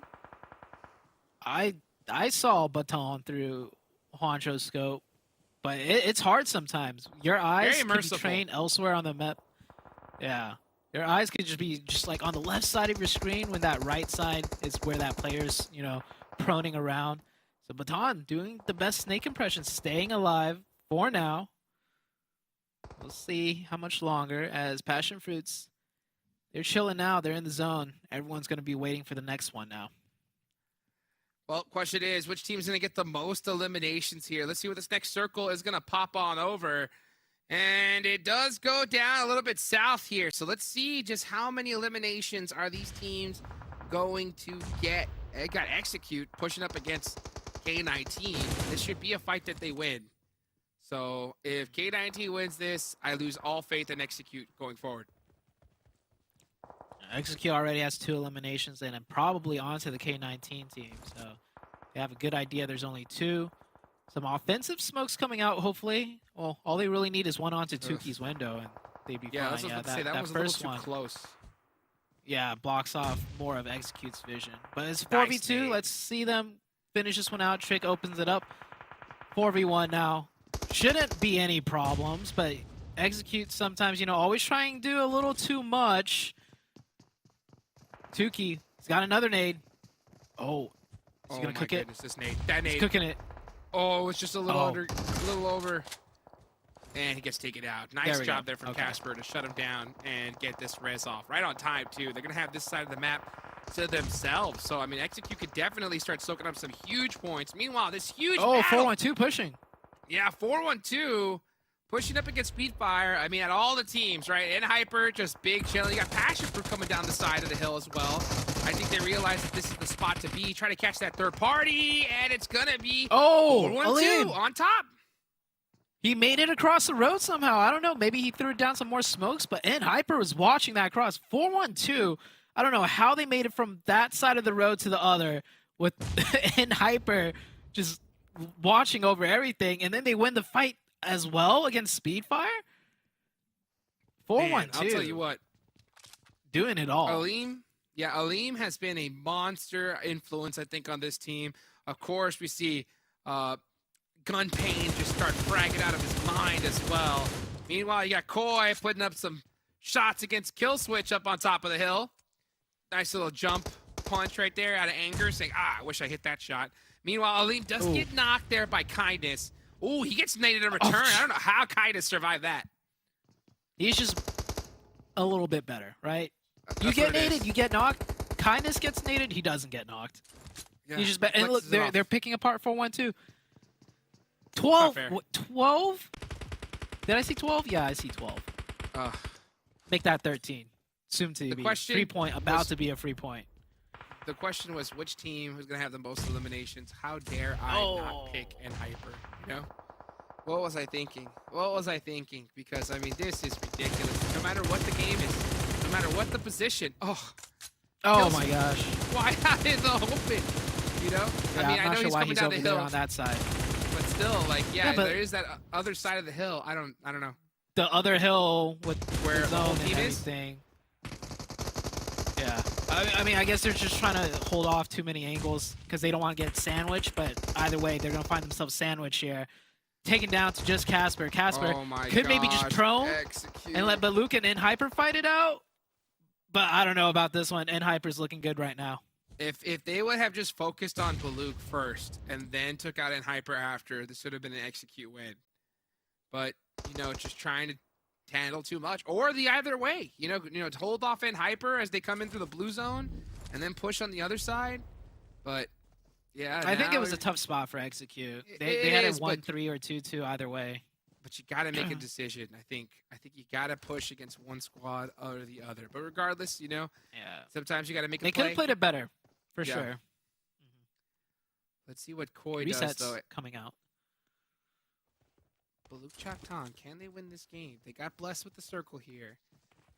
Can they finish strong? And Hyper always so deadly. Look at the aggression, right? Even in this kind of zone here, they know they have a little bit of hill. They're going to use it. Illusion, I like the fact that we're seeing BULUC CHABTAN push here. This is huge. They're going to be able to get this finish, and they should win this game, and they do. BULUC CHABTAN with a nice finish and a solid chicken dinner. That circle all the way to the east. It could have been anyone's game, but BULUC was the one who took it in the end. That was a chaotic game. A lot of like fractured fights in different segments of the map that were just all out. And we could barely catch all the action, Jukes. I feel like more than half the lobby went out where we couldn't even like see what was going on because it was just fights happening everywhere at the same time. Yeah, that zone was really tough, right? You didn't have a lot of coverage there in that one, so I think it definitely makes things a lot more difficult. So to see BULUC CHABTAN pull it bust out 11 eliminations is so solid. I mean, I think they did get blessed in that circle. You know, they had that one little compound with the most coverage, and the zone ended up going towards them.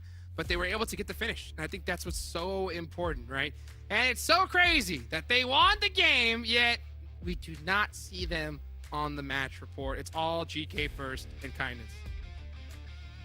Wow. Yeah, GK first, just every single time. It's just N-Hyper up here. Regardless, they always take at least one of the stats, right? With how well they are just playing today. Or not today, like all 3 weeks long. Yeah. Unreal. Absolutely unreal. So more major points for N-Hyper. And YKG, is it not the time? Is now not the time? Right? What more do you have to lose here? Right? You're getting bodied by BOPE.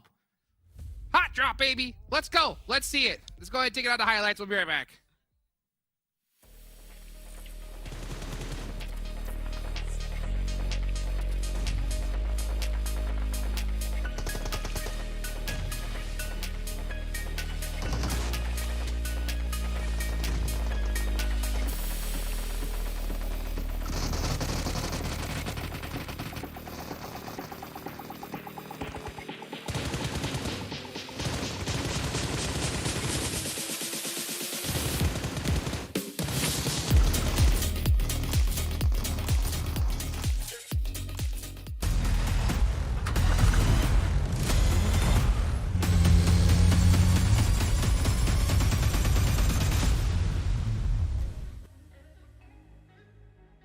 Ladies and gentlemen, I think we have a team that finally drank that Monster Energy, our official energy drink partner, because BULUC CHABTAN, a team that was in 19th place coming into that Sandhawk match, decides to win it, and they went aggressive to us. We're going to be seeing the match ranking here. I thought, for some reason, I thought that we're going to give N-Hyper a little bit more space, and N-Hyper was going to be able to recover and win that, but I actually like the aggressiveness there at the end from BULUC CHABTAN. Yeah, man, they saw the opportunity, and they just went for it. They pulled that trigger. 11 elimination points. They still lose out to N-Hyper on that scoring, but with the win, 21 points total. That's a very good grab in general, but especially, as you said, for this team that is so far down on the leaderboard. Now, we've seen times before where a team who is very far down gets a win and they aren't really able to follow it up. So we're still gonna have to see some, that consistency come through, even if it's not a win, but still like good performance, good placements. But nonetheless, this is a really good starting point for them to sort of get that momentum and that confidence rebuild back up, because it's hard to maintain a positive working environment when you're so far down on the leaderboard. Yeah, and talking about bounce backs, the team that was actually able to take advantage of Sandhawk, PASSIONFRUIT Esports. I'm going to talk about both too, but PASSIONFRUIT Esports being able to get 8 points, considering we've been wondering what's going on with this team. And BOPE, 9 points. The ambush that they pulled on YKG, I don't think nobody was expecting that, especially YKG. As I think it was 24K that we just saw running around just freely, as Hot Jix was mentioning. That was such a great ambush by them. Yeah, listen, you can never read the map 100%. Yep. You definitely cannot read. You definitely cannot read Sandhawk 100%. That one, you really gotta have your ears as wide as possible, your head on a swivel. You gotta just make sure that you have crossed all your T's and dotted all your I's. There's a lot of good scoring for a bunch of these teams, even outside of the top 3 where we see the double digits. Said BOPE with 9, PASSIONFRUIT with 8. 412 with 7 as well. I'm expecting, though, that the second half of this leaderboard is going to be a bunch of 1s and 0s. Yeah, hey, I was right. With 412 NOMADS, Going back to the beginning of the day, how we were talking about how they had such a good day yesterday, but it was mostly towards the second half. They are going to be sitting out this next match, but I mean, so far today, they started off with what I wanted to see. I didn't want them to wait for that second half. They started off hot, so hopefully after, when they come back in match 4, they'll be able to continue that.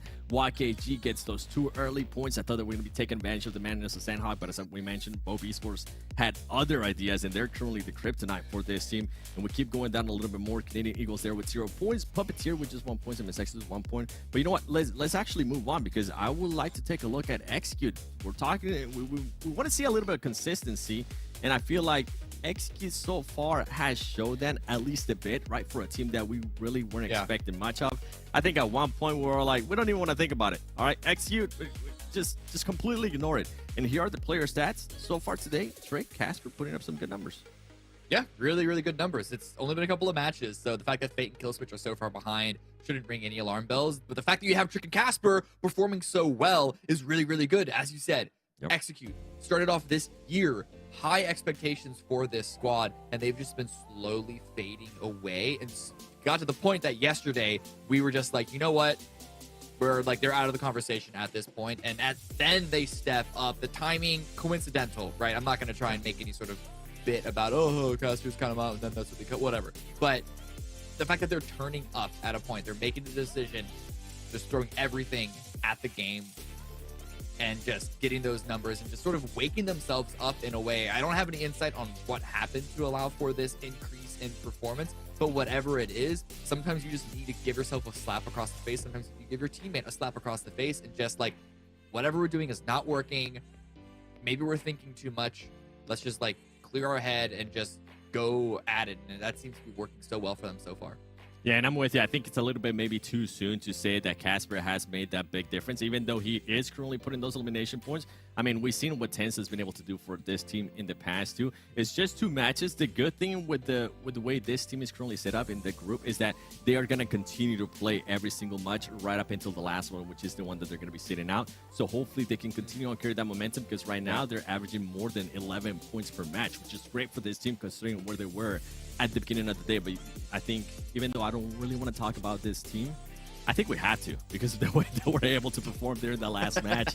And it's Hyper. I mean, at one point I was like, if Hyper wins this, that is just absolutely ridiculous considering where they were, considering all the teams that they had to fight, how they had to push up on the leaderboard too. So let's take a look at the Hyper player stats, because Cam, GK first, 6 eliminations. It's not Kindness anymore.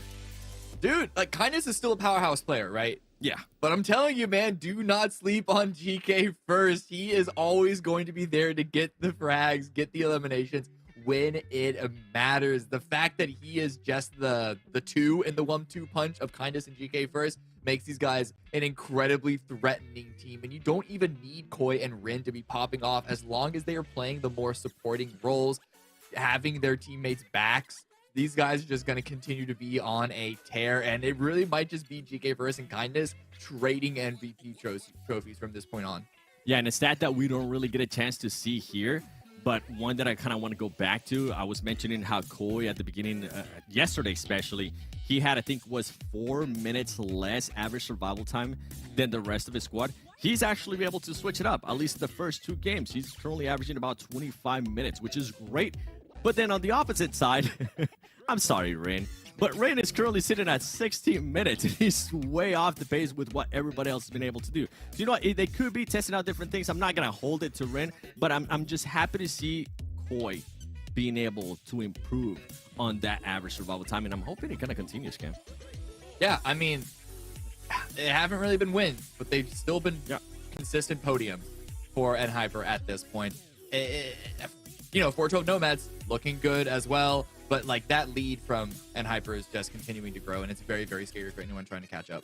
Yeah, and I think it comes down to if Hyper for some reason has 4 players alive at the end of a match towards a top 5 situation, more than likely we're going to end up picking him. So let's see if that's going to happen here in the next match as well, as Hodgix and Tute take it away.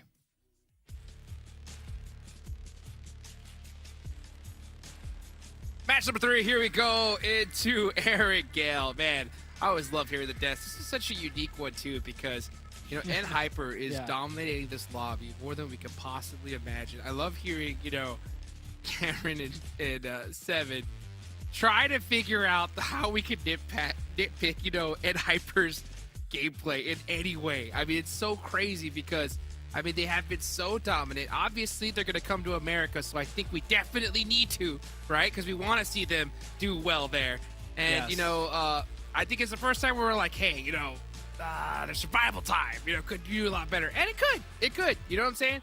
But on every other angle, I mean, this squad is just, look at them. I mean, I think look at the top players. They have just been leading every stat. It's ridiculous. Yeah, it is just like, honestly, I'm with Seven in the sense of what else would you complain about from it? Right? Like Exactly. literally they're playing aggressive, they're taking opportunities, they're good on rotations, they know how to close out games, they clutch up, they're doing everything. Literally everything. There's not a single thing that they can improve on, in my opinion, besides them needing a better lobby, right? Like, that is it. Oh, let's see how they're going to do with a better circle like this. Okay, all right. All the way up to the north side. That's going to make things interesting. Let's see how this goes. And you know what? We're going to criticize Ed Hyper all day long because I'll tell you what. Seven and I, for sure, are tired of getting bullied when we go to another event, you know, by the other talent, okay? You know what I'm saying? We're tired of getting told, where's the nade? Where are you guys at? Oh, look at that nade. That was a nice one there on the XTZ. Taking him out. So let's see exactly how this game's going to turn out here. As now we're finally on Erangel, where YKG is in the same lobby with Ed Hyper. And yeah, YKG going to Primorse, so no more hot drops for them, looks like, especially after how they've been playing. So going back to what, you know, Joey said. Joey told Seven that he's going to go back to the tried and true, and it looks like that's what we're seeing. Yeah, Is it working? It's just, I think it's a little bit unlucky with the way things played out for YKG, because last week, right, all the momentum slowed down. So now coming into this week with N Hyper doing so well, they need to stop N Hyper. But, you know, Fear's coming back in on the lineup, having a, you know, not really playing as much last week, it just throws the groove off for YKG entirely. As Butterfly Effect getting cut in two, split up, but the other side does find a knock. So it's just, as I was saying, YKG, I think they're just in a tough situation. 100%. Yeah, let's see. How are they going to be able to wiggle their way out of it? That's always going to be the question, right? Because there's plenty of times in future tournaments, bigger tournaments, where you're going to be caught in a tough spot, right? How are you going to be able to bounce back? That's always going to be the question. PASSIONFRUIT, I'll tell you what, ain't bouncing back from this. They're going to have a tough time here. It's always difficult when you have yourself completely smoked out, all your sight lines gone. It's really, let's see what Juancho could do. I mean, he's got the angles, but he's only got a DBS. He doesn't have the weapons to do it. So, yeah. But Butterfly Effect are pretty light on ammunition as well. So I think they're saying, you know what? Let's just not take this risk if we can afford it. So PASSIONFRUITs do reset back up to 4 as well. So I think Butterfly Effect, knowing that PASSIONFRUIT got the reset, they don't want to risk the full push because they will be outnumbered. They're just going to back off. And with the circle being this far north, right? I know it's zone 1, but in a zone like this, if you get a good early rotation on, it could really pay off because so much of the circle is just not in play already. And there is like only a few key power positions on that north side of the map. Let's see which position's going to end up getting taken after all. PASSIONFRUIT looking to make it out of there alive. They do find a vehicle, and the whole squad's going in it. So they are out of there. They got to be careful with their pathing. I love it. They're doing it pretty well so far. Yep, that's exactly the right path to make sure you don't get shot up on the way out. Oh, but that car is parked a little bit in the open. I think Kubi knows, though. He hopped in there real quick. Got him! That's how you do it. That is how you do it. So Nate opens things up. And let's see what the rest of the team is going to do in this situation.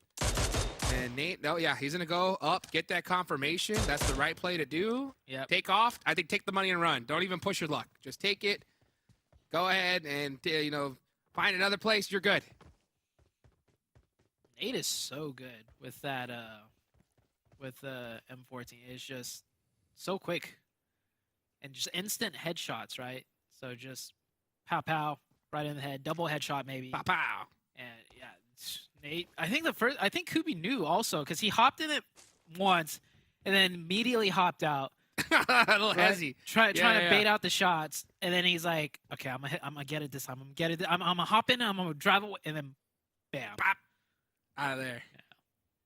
Hate to see it. Hate to see it. But I'll tell you what. You know what? Like, Nate is a monster player by all means necessary. We've been talking about, you know, this passion fruit team, their roster. I think as far as NA players go, is star-studded. I think every single one of these players have the gun skill to make, you know, to pay the bills.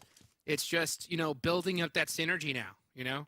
And it's hard to do when you're going up against, you know, teams that have been doing it for years. And then, you know, when they hit the international level, you know, together living in the same house for years, you know, that's even harder. So, you know, it's definitely a tall task. It's not an impossible one.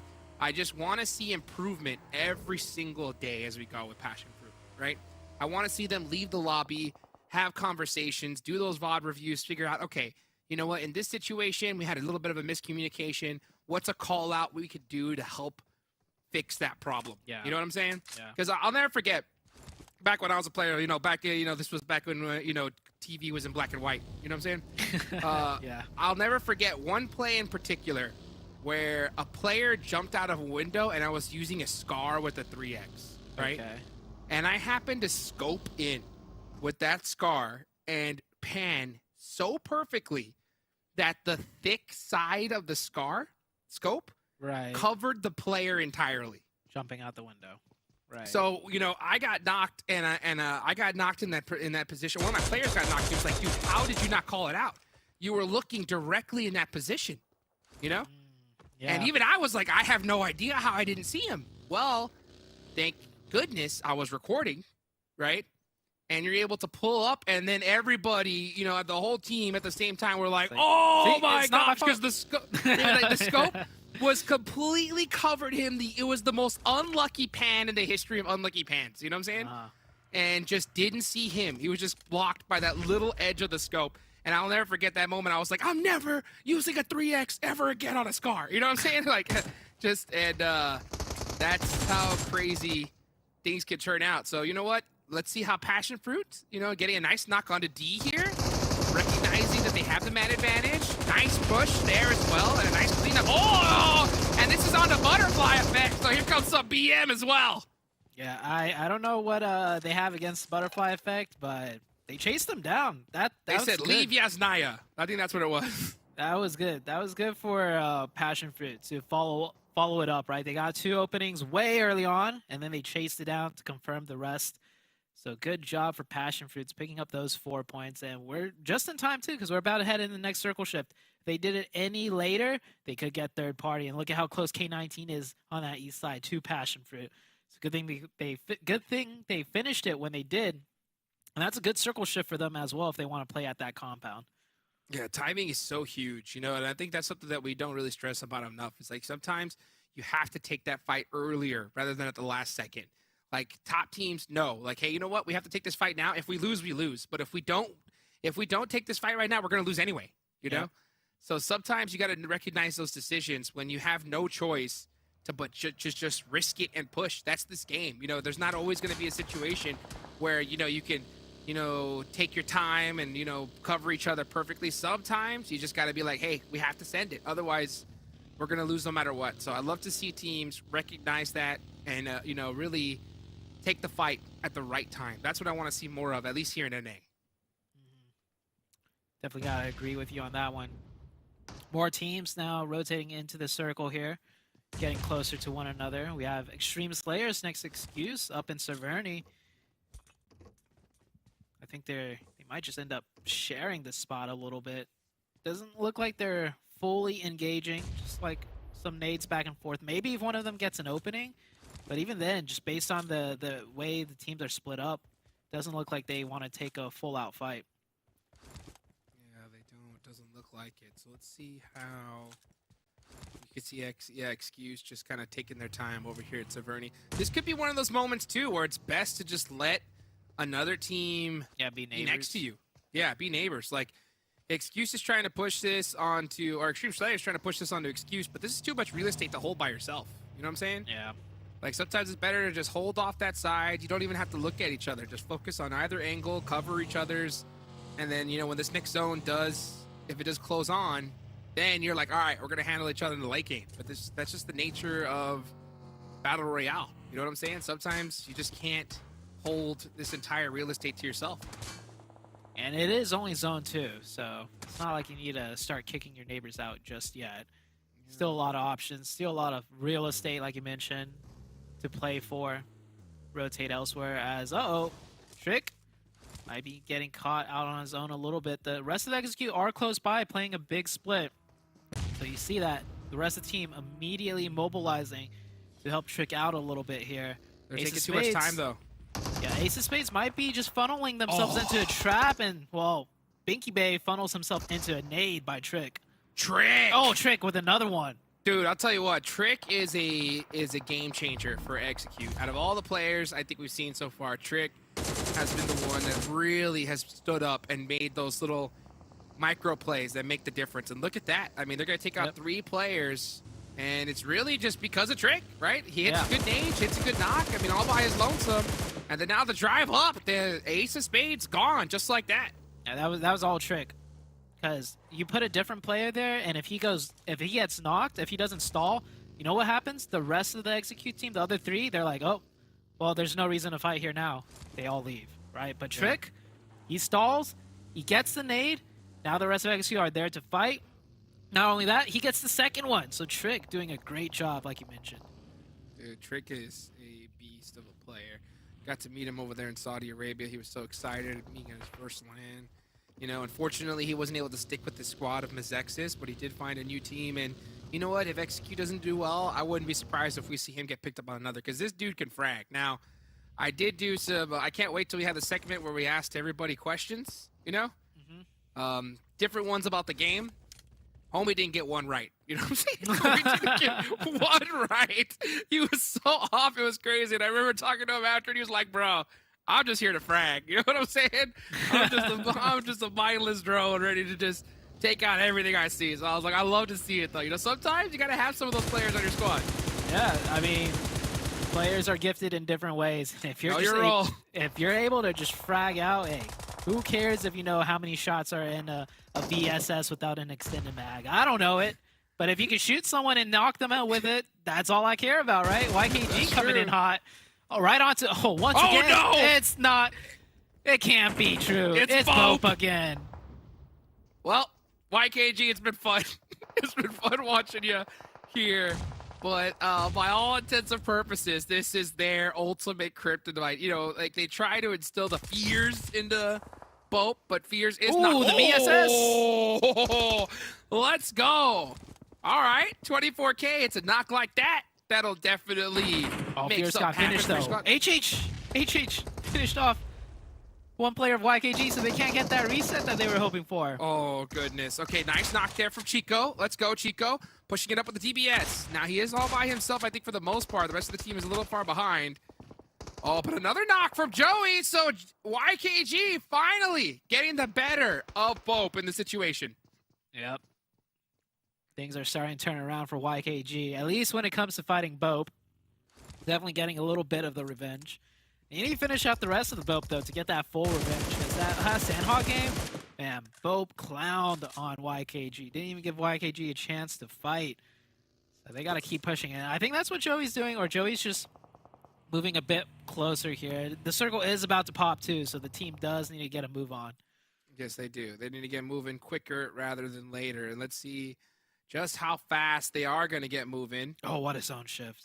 Oh, what a zone shift indeed. All right, well, let's see. Now you got MEZEXIS in a big chilling spot. You got Execute up top, and you got Wall Street Bets within Hyper on the bottom. So anybody's game here at this point. Yeah, and not a lot to play in here. There's some shacks left open. Just the one shack itself, you see those come into play all the time. And all the power positions are pretty much taken here. So we're going to see which team is able to fight their way in. And Hyper on that south, handling things pretty well, it seems. Yes, they are. Yeah, you can see Wall Street Bets over here at the gas station. So this is the spot they're holding, but this is out of circle. So they're going to have to push their way in, and they know it. And meanwhile, Hyper is in a dangerous position here to gatekeep them. So I think Hyper is going to choose eliminations here, which I don't think is a bad choice. Just wait it out. There's nobody to their backs for the most part inside of the circle. I think they're going to, yeah, so they're going to send Rin to hold it off, and I think Koi is going to hold it for now and wait to put some shots on this team as they go in. Kindness gets a shot on a Chico. Goodness gracious. All the way downtown. That's going to be across the bridge. Yep. And he is a little beat up, but he's going to get that res. Uh-oh, Bomba says, you know what? Thank you, Kindness. We'll take that point all day long. Yeah. Kindness doesn't need any more points. He already has good. He already has like a bajillion. Oh my nice gosh. Molly. That forces 24K to move a little bit. He rotated. The pan blocking some shots, but it runs back into the Molly. Oh man, the teamwork, right? Ren's like, I missed the Molly. His team is like, I got you. I'll shoot him back into your Molly. There you go. I'm Push not him. gonna knock him. I'm gonna shoot him back into your Molly. That's how good of a teammate I am. You know what? The That's teamwork. A total different definition of the word push, right? Right. Don't worry, I'ma push him. You know what I'm saying? That is how you do it right there. Execute gonna take this I like this fight. warehouse right here. Execute. Yeah, and this is a solid position in the zone. This warehouse is so important because it's got so much vision. 9 on the way in. eliminations? Oh wow! All From right. Execute? And guess who's got the most? It's Trick with 5. Trick does go in though. It gets bopped with that S12K, but nice teamwork there from the rest of the squad. And Execute Clean. finally starting to show some signs of life right here. 12 eliminations. That's a dozen. Let's go Execute. All right, you know what, Jukes? I'm gonna do what I did last time and just not think or talk about them because I think it's working. So I'm not gonna say any more. Wow. That is what I'm talking about. Like a jealous ex-girlfriend. You can see Execute, right? Say, give us attention, Zute. Give us attention. I don't want to Starting- jinx them. I feel Yeah, like every time I start talking about them, things go bad. So I'm not gonna say any more than good job. There we go. There we go. Right, just hit him with that K. Hit him with that K.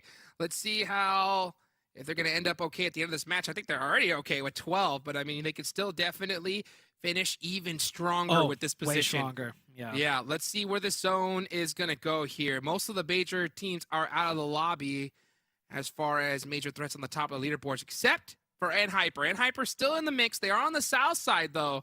Where is this zone going to go? Is it going to head up north? Is it going to head up south, center up? I know MEZEXIS wants it. Okay, right on top of MEZEXIS. So they are in a solid position. And NHyper is in a good spot to gatekeep a lot of teams on their way in. Yeah, and all the teams on the south side don't look like a 4-man team. And no other team on the south side has it fully controlled to engage NHyper head on. There's going to be, Bomba here, third party K19. You got Super up there, so K19 won't be able to do much either.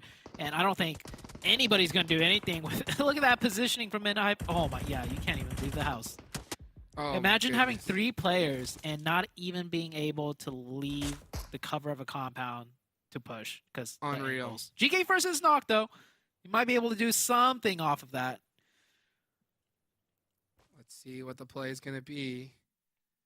Meanwhile, you can see Koi trying to put some shots on the K19. How's he going to finish it off here? Oh, man, Tuki is just stuck right now. Yeah, K19 is just in a really, really, really bad spot. They are pinned in. Not looking good. Yeah, I wonder Koi- how it feels like to be in that compound right now. Oh, Like, it doesn't feel good. No I'll tell you that matter- right now. no matter where you jiggle or move around, just bullets whizzing in instantly. And they don't miss. It's NHyper. They don't miss. Even look Oh, at the look at that. slightest. Look at that. Oh my gosh, the pressure is ridiculous. They So cannot. I think this is Yeah. NHyper's downfall, though. Because they're pressuring so well, K19's not even going to try. They're just going to go out to the blue zone. But see, if NHyper were worse of shots, K19 would feel like they have a chance, and they would leave, and then NHyper would get the points. So that is NHyper's downfall. They're too good making them lose those points. You see what I'm saying?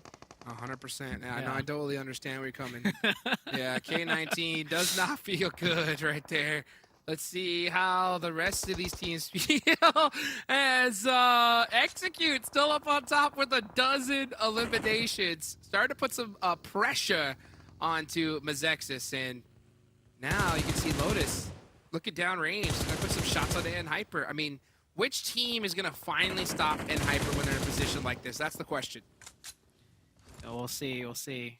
Execute is in a good position, like you mentioned. The circle shifts hard north. Execute might be the ones to do it. Koi does go down to Execute, just as we say that. Casper gets that knock. Who's going to finish at top 2? Cameron going with MEZEXIS, chilling in the grandma house. I mean, that's a safe pick for top 3, honestly. 100%. 100%.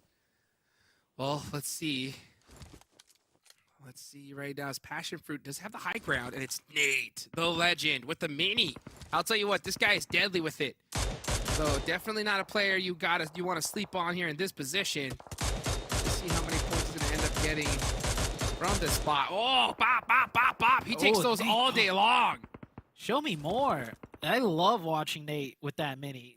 He's one of the few players that make it look good. And 7 bullets left. He could get another knock. I wouldn't be surprised. Let's see it, Nate. Let's hit it. 7 shots in the chamber. That's at least 1 knock for Nate. Come on, Nate. Let's see it. Ooh. Let's see the pressure. Oh, the smoke's saving The Lotus. smokes are so good. Yeah, I mean, but hey, that's what you got to do in those situations. When you don't have that cover, you got to make cover. Uh-oh, Valak gets caught. I believe that was Valak getting caught. Yeah, and then Casper catching GK first. So Execute destroying N Hyper, and they are gone. Execute with 16. This could be a new record. Yeah, whoa, hold on. We didn't see it. But Execute swung from the north side around the backside of N Hyper down south. Uh-oh. Like, I know we see a fight right here, but chat. Execute just swung from the north side of the zone down to the south side of the zone to get one over N Hyper, the best team in the lobby right now. Unreal. That blows my mind. I always complain about Execute trying to do too much, like being too fancy, but when it works, Jukes, that's they're gods. To me, that's not too fancy. To me, that is the right play, right? In certain situations, you got to go and just wrap, try to take a team out. When have you seen a team do that in the late game when they have the zone on the north side still to work with? They didn't do it. They didn't do it with a crazy split. You know, they just used their teamwork. And look at that, taking out Nate. More points on the board for for Execute. 17 in total. That is crazy. Yeah, I mean, it still blows my mind that they went from the north side, drove across the road, risking shots from multiple teams in the middle of the zone to swing onto the backside of N Hyper for the game-winning. Well, I mean, it's yet to be seen. Is that the game-winning play? I mean, they have 18 elims. They still have to close it out. MEZEXIS still have 4 up at the compound with only 1 elimination. That's Lotus trying to reset here. Killswitch taking some shots long range, and a beautiful trick! Wow, This man trick. cannot be stopped. Unreal. I'll tell you, this team's on fire, folks. This team is on fire, and he's going to soak him all these points. All these 1 nade. Is he going to thread the needle? It looks Look good. Oh, I'm what? just off the mark. One more. I thought I went in. One more, Trick. Come on, one more. Oh, too far. Oh, Come on, Trick. That was bad. Come on. Trick, do better. Do better. How many eliminations do you have? 6? You need more. Right? He could have taken his time. He's got no vest. He's got no vest. Now, is that all his util? Yeah, I think he should have taken his time with it just a little bit. Like, he's wide in the open right now. Oh, he's got that pressure. Yeah, he's So wide you know in the what? he's wide in the open, right? And no one's shooting back. So I think he could have taken his time with it. But we'll see if he could manage to do something here still. Oh, if you would have saved just one. If you would have saved Exactly. just one. Oh, and he gets knocked. Unreal. Unreal. Okay, now here comes the rest of his team to help him out. Kill switch. DBS in hand. Oh, they got the first aid off, though. God, Doesn't matter. he got the knock. 1v1. Finish him off. Hop on the picnic Finish him table. off. Oh, the molly. It's good. It takes damage. Oh, he runs back into it. Kill Oh. switch, no way. No way you go down to this kill switch. Don't. Come on. Not Don't like go. this. Don't Do go not finish top 3. We all picked you.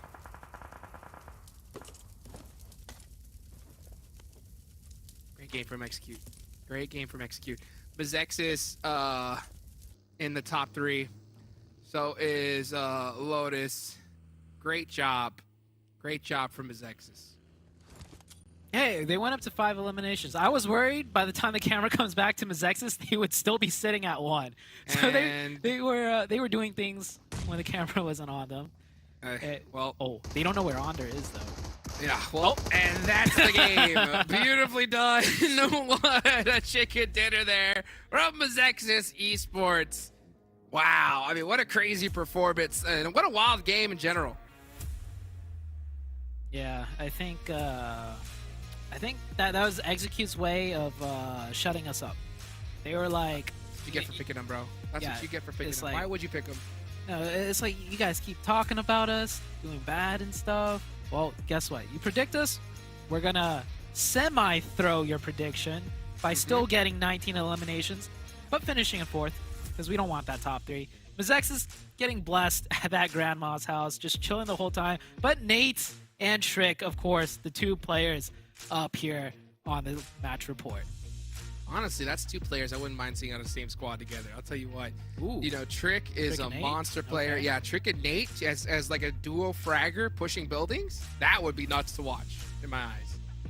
You know what? If that does end up happening, I want my cut. I want my cut. All right, so crazy to see right there. You know, good to see a lot of execute on the board as well. I can't wait to see what Seven has to say about that last match. So, little what, we're not gonna say anything more than that. We're gonna go to the highlights, and we'll be right back.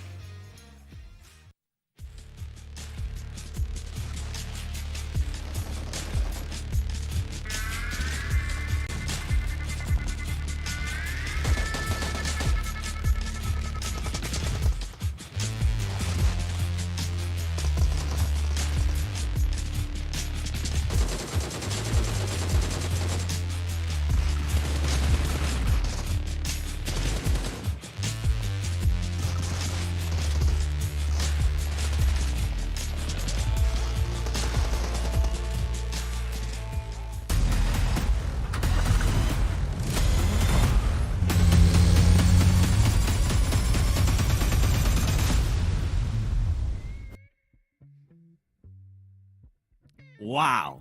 Okay, Execute. I've been kind of hyping you up a little bit today because of how you guys been performing. Even if you don't end up with top 3, even if you didn't end up winning that match, what a performance. Please pull up that match ranking because the amount of villains that this team got, and I was really hoping that Trick and Killswitch would kind of work together there towards the end because I felt like they could have actually won that match. 20 illness, 24 points total. Just wow. Yeah, to get 20 elimination points and not even be top 3 is insane. I don't exactly recall what the record is for elimination points. It's not far from 20 if it's above it, and it's probably for the winning team. So, like, that's just such a strong performance, and that is exactly what we're talking about whenever we talk about confidence and momentum, because you don't make that send onto NHyper on the opposite side of the zone if you are not confident in your game style, if you don't know what works, what doesn't, if you're sort of having a bunch of middling games. When you are on your A level and you feel it and your team feels it, you just go for plays, you execute them, no pun intended, so much better. And like, yeah, MEZEXIS 16 points, Lotus 12 as well. Yeah, it looks all nice, but execute, man. They were the stars of the show. They were the belle of the ball. They were the prom queen here. Yeah, MEZEXIS was pretty much just sitting in that compound that they had. They were being fed that circle over and over again, and I'm so glad you mentioned it again because Sute was able to kind of highlight it too. We didn't get a chance to see it, but that rotation that Execute did all the way north, wide rotation to the west, loop around, and then just take on the fight with NHyper, that just excels confidence for me. NHyper does still end up getting 6 eliminations because they are NHyper. 7 points total. Extreme Slayers there with a 6 point. And K19, you know what, K19, I'm not going to say how you felt when NHyper was just destroying you and just shooting you. Although, I think if you remember right, weren't you mad at K19 for something, Cam? What? Oh, yes. Why would you deny points? Yes. To a team that is like eight places on the overall leaderboard ahead of you. That does nothing. Like, you're not denying from anyone who's going to be contested. Like, you're trying to, like, overtake. If they're trying to overtake NHyper, they have the priorities all over the place. But whatever. I'm also just looking at the fact that we're seeing so many ones and zeros consistently because so many top teams are getting so many elimination points. Yep. Like it feels the further we get into this phase, into this week, the zeros just like get thicker and thicker on the match leaderboards, which, I mean, it does speak to some inconsistency for teams, but it also speaks just like how top heavy it feels that this region is getting, which is good when it comes to delivering globally or even, you know, super regionally with the Americas region overall. And hopefully that means that the bottom teams will be able to learn and sort of catch up, and, you know, rising tides raises all ships, all that stuff, right? Because you learn from your losses and all that. But right now, I wouldn't be surprised when we saw the overall leaderboard, when we do see it, if there's going to be like a pretty big separation at multiple positions. Yeah, and to be fair too, I feel like we have to give props, right? It's not just the 3 teams at the top that we saw in phase 1. It's not just continuing to be NHyper and YKG. We're starting to see some of the other teams too. Lotus is a team that's been kind of quiet here and there, but I mean, it's been about execute. I feel like we need to showcase the execute player stats from this last match, because they were just on one. I mean, Trick, Casper, also Fate, a player that I was wondering, please stay alive a little bit longer. He was able to at least get 4 elims, which is good for this team. How am I 969 points of damage for 6 elims and 8 knocks? Am I misunderstanding these stats? My understanding is that it counts as a knockout when they get revived and you don't confirm the elimination. Getting 14 knocks, if you include the eliminations with that, with less than 1,000 damage, that just shows partly the positioning power of Execute. They're just picking off so many players at range, and like, you know, they might be stealing some elims. They're, you know, other teams are helping them because of the open space, and they're able to have a lot of third-party fights. But you still have to be able to deliver on all of those shots and all of those ranged engagements in order to pick up all of these points. And just, man, once again, Execute numbers are looking so good right now. Yeah, and I think we got to mention, I mean, at the end, you could see just Trick being extra confident with the way that he was just keep on fighting with the team. He could have waited, like Suto was saying, he could have waited. Nobody was shooting at him. He could have waited until that smoke just disappeared, start throwing those nades. But I want to see with the performance that Execute has been doing, I would love to see how the overall is currently looking, because I bet it's been a big change up, especially for this team, which I remember right, I think at the beginning of the day, they were sitting somewhere along the lines of 17th place, and right now they're in 4th place. That's one heck of a jump up. Really good jump up. Oh man, Lotus I think is a little higher as well. I do remember Wall Street Bets. BOPE I think got a couple positions up. But yeah, this is actually looking, as far as positions on the leaderboard, very, very similar, if not the exact same, outside of Execute's just surge to the top. It's good that 412 NOMADS are maintaining their position in 2nd. It's good that MEZEXIS are maintaining their position in 3rd. I think there's a little bit of a drop off from Extreme Slayers, but I have to note it. I know we're trying to look at other teams. This team isn't winning. They're not winning any of these matches, but they're still getting a whole bunch of points, and we have a giant separation. NHyper at the top. 2nd place is 24 points behind after 6/7 matches played. Yeah, and I'm glad that you kind of mentioned there's some, like Lotus Esports, right? Yesterday, they were in 7th place, they 6th place, but it's just, if we really look into it, this team hasn't really given us like a big wow factor, but they're doing just the right amount of stuff to maintain themselves here within that first stage. BOPE Esports continues to do the right amount of stuff, especially when they're running to YKG to whether it's pretty much ruin their game or at least feed them some elims, as we saw during the last match. But we even rewind a little bit more towards Sandhawk. I mean, they were able to ambush YKG and kind of ruin their day. MEZEXIS, that's a team that I would like to mention, because that's a team that has been able to jump up, and that's a team that's almost about to double their points too before they even go into the last match. I mean, they're being able to put up 61 points. Yesterday, they ended the day with 36 points. They are going to be sitting out this next match, which, if I'm not mistaken, is going to be Vikendi. Yeah, I think going into Erangel, MEZEXIS might be able to take advantage of whatever the circle gives them. Or if not, I would actually like to see them being a little bit more proactive as we're going towards the 2nd page here of the overall. Yeah, Canadian Eagles, they're a team I think that dropped off. They haven't had a good day at all. SLR as well. You kind of expect them to be around 9th place. I'm seeing a bit of a rise from PASSIONFRUIT Esports. The come up of Execute is sort of overshadowing the fact that PASSIONFRUIT, they're not looking amazing, but they're looking better than yesterday. We'll see how that trajectory goes. Again, previously they have had weeks that they've started poorly and ramped up over the week, so we'll see if that happens this time around. But YKG at 18th.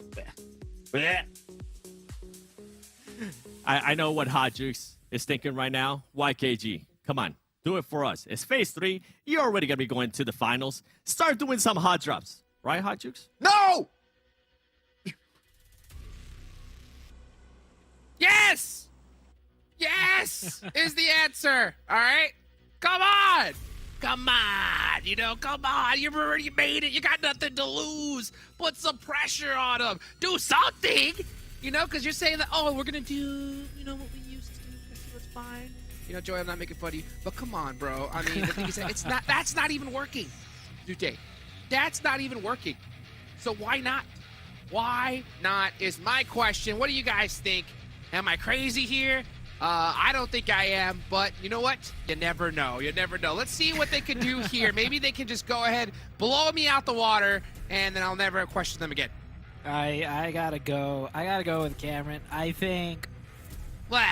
YKG's got more to worry about than in hyper What? PMGC points at this stage. I think in my mind that in their mind they're like, yeah, PMGC is not happening for us. So how are we gonna do in the finals of NA? How are we gonna do in Americas? Well, with how they're doing right now, trying to go back to what they know, they're gonna be a laughingstock. So they need every single game they can right now to get back in form, to prep for the finals of NA and prep for Americas. Forget PMGC entirely at this point. What? is No what I'm way! thinking. That, and honestly, that's the craziest take in my eyes. Because how? No, could because you... okay, so they Yeah. need to get, if they start doing really well and get the points, then, you know, nearing the finals of, you know, NA, they might hot drop and hyper and stuff, like Joey said, right? But Look. for them to constantly drop on in hyper now, and then, you know, going out or trying to revert back to what they do and going out, it's just like neither thing is working, and they need to figure out what works in the long term for when Americas comes around, when NA finals comes around, and that's just trying to get back in form, in shape. That's what I think it is, honestly. Never give up, never what? You know what I'm saying? You hear that sound? Never give up, never what? Go down swinging. You know what I'm saying? Go down at least with a fight. That's what I think. But you know what? There is Each two ways their to own. look at it. There is Yeah, definitely there's two two ways ways. to look at it. But I just think it's just like, man, why not? Give it your all. Give it a chance. I mean, the road, just getting a ticket to the league stage is an unfathomable amount of money and an unfathomable level of experience that you can get as a squad. You're going to level up big time just for being in the league stage. To me, that's it. All or nothing. Who cares if you're the NA champ? I don't care. You know, I want to see a team actually make it all the way to the league stage, to the finals, and actually show an NA team at the top of the world, baby. That's what I want to see. But you know what?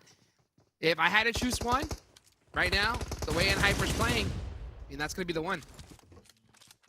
Well, we'll see. We still got a few days left as Skills of Mine taking an early fight once again.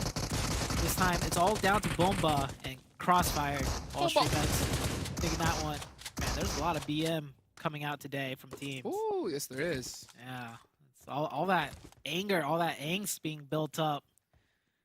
Wall Street Bets make it out alive with 2, picking up 4 points. Circle, by the way, is very far north. We haven't seen this zone yet, and this zone could get interesting because the center of the zone is where that frozen river is. So we might see some bridge camps. We might see some players forced to play down there in the frozen river area. This could get quite interesting. That could get quite interesting indeed. All right, it's been a while since we've seen a good northern Vikendi finish. I think we saw one on the northeast side at this tournament, at least one so far. Yeah, right? I think the one YKG where did well.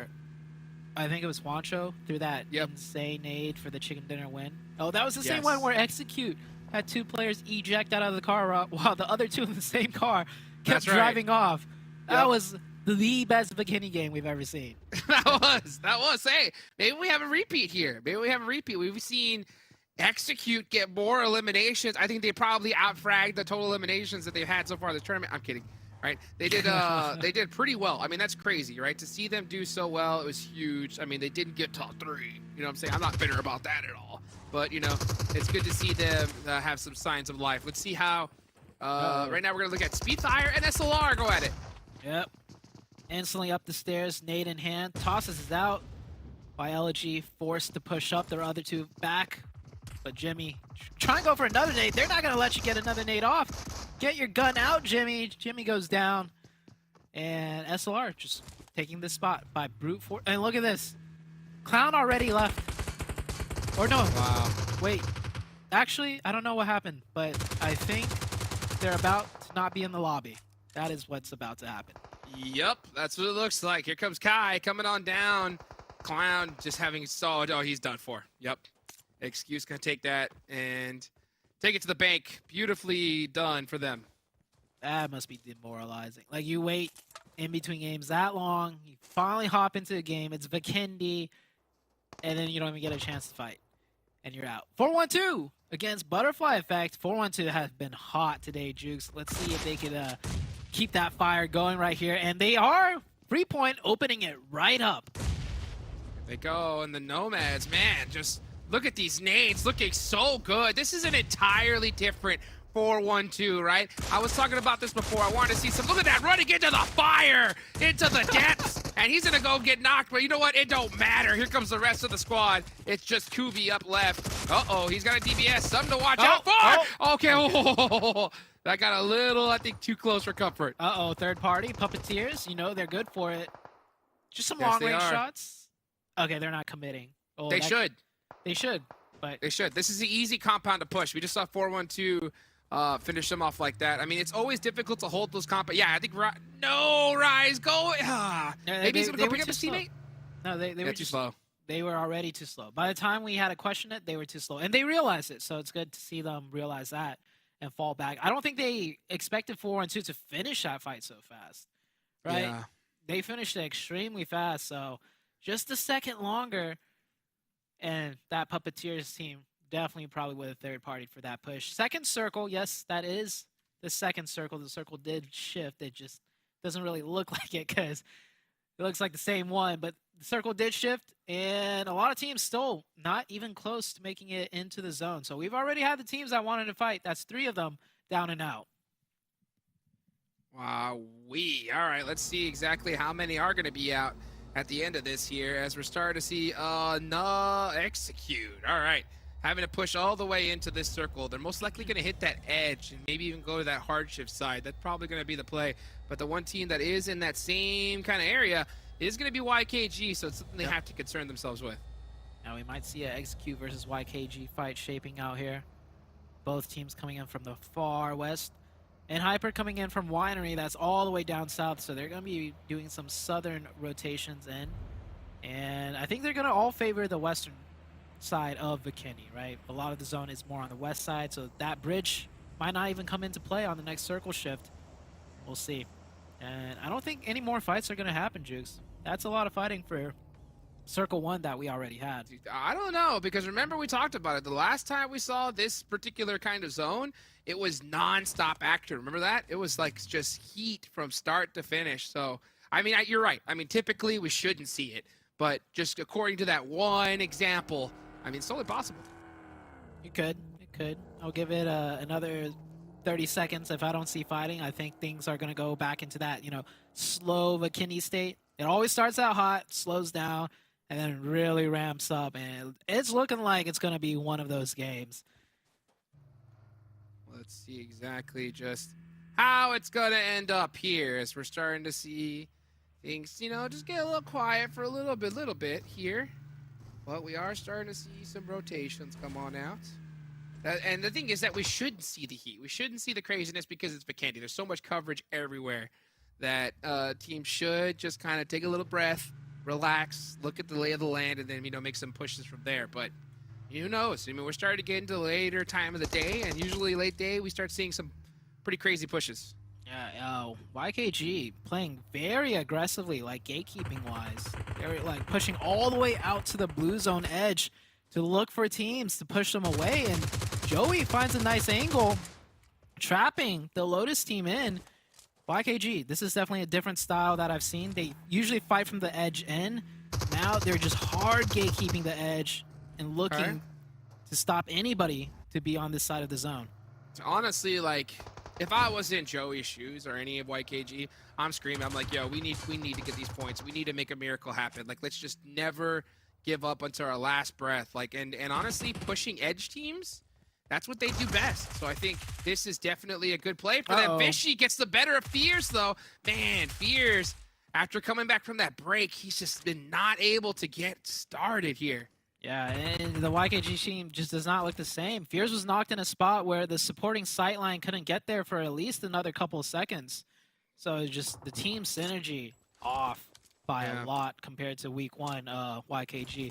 Oh, Execute, I see Fate driving towards this way. I don't know if he hears the gunshots and is looking to third party. You see the rest of the Execute team on that minimap. They're all starting to go out towards the edge. Maybe they might have an idea. We'll see in the next couple of seconds if that comes to fruition. Let's see if that is what the play is going to be indeed. As we are looking at right now, you can see Onder holding the angle. Chico. Yeah, this is the 3-man left for YKG, and I mean, they're such in a bad spot. They need to soak up a whole bunch of points. But, man, it's just they can't get started. They just cannot get it going here. So they're going to rotate away. Probably not the bad play, to be honest. Yeah, no, but the hunters are about to be hunted. YKG is about to be in for a rude awakening here with Execute. Uh-oh. Here they come. Yep. Oh, my goodness. Wait a second. What just happened? Okay. Okay, yeah, Trick Casper's eliminating. down, though. Okay, he's down. Can Lotus get the better of Execute? The rest of the team needs to get there quick. Here they come in the vehicle, but I think that, oh, you know what? He is a little bit too separated, so he's just going to back off and wait for the team to get to him. Yeah, a bad play. I don't think anyone was expecting Execute to be here, but man, that pull-up. I think they were pulling up thinking it was Lotus. That's why they got the knock so quickly. It just so happened to be Execute who just kind of snuck in there. But man, YKG. This is what I'm saying, okay? Like, if this is YKG not trying to do, you know, stuff that they haven't done, this is what they're, you know, like, what are they going to do in the finals? What are they going to do in Americas? I don't even know. I don't know. I mean, to me, that looks like they're doing exactly what they've been doing, you know? I didn't see anything there. Yeah. They need to practice. Forget hot dropping. Forget PMGC. They need to practice again. All right. They got to use these matches as practice because that is looking abysmal out of YKG. I see your point now. I see your point now. Yeah, you're right. I mean, we have not seen. I guess I'm just still stuck on PMGC. The glory days. Yeah, don't get me wrong. PMGC is nice. Yeah, it is nice. I guess I'm still stuck on their play style from the glory days, right? Seeing them just go and push teams and bop, yeah, knock shadow them all of their out. former selves right now. But right now they just need to get back to that. I think that's more important.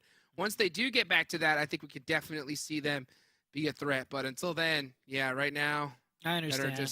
You're like the father, right? The proud father that's just like, this can't be. Like, no, I know you guys could do better. I know you guys could just hot drop and win and punch your way to PMGC. And it's sadly just, I don't think that's the case anymore. I think they got more to worry about. And next circle, yep, we're going to the west side. The bridges, the icy river, not going to come into play, unfortunately. But we do have like 4 teams on the east side. That can make for some interesting rotations in as K19 getting smacked in right with Canadian Eagles. Canadian Eagles, 3 knocked instantly. It's all up to Quinn, and not a single player of K19 is down.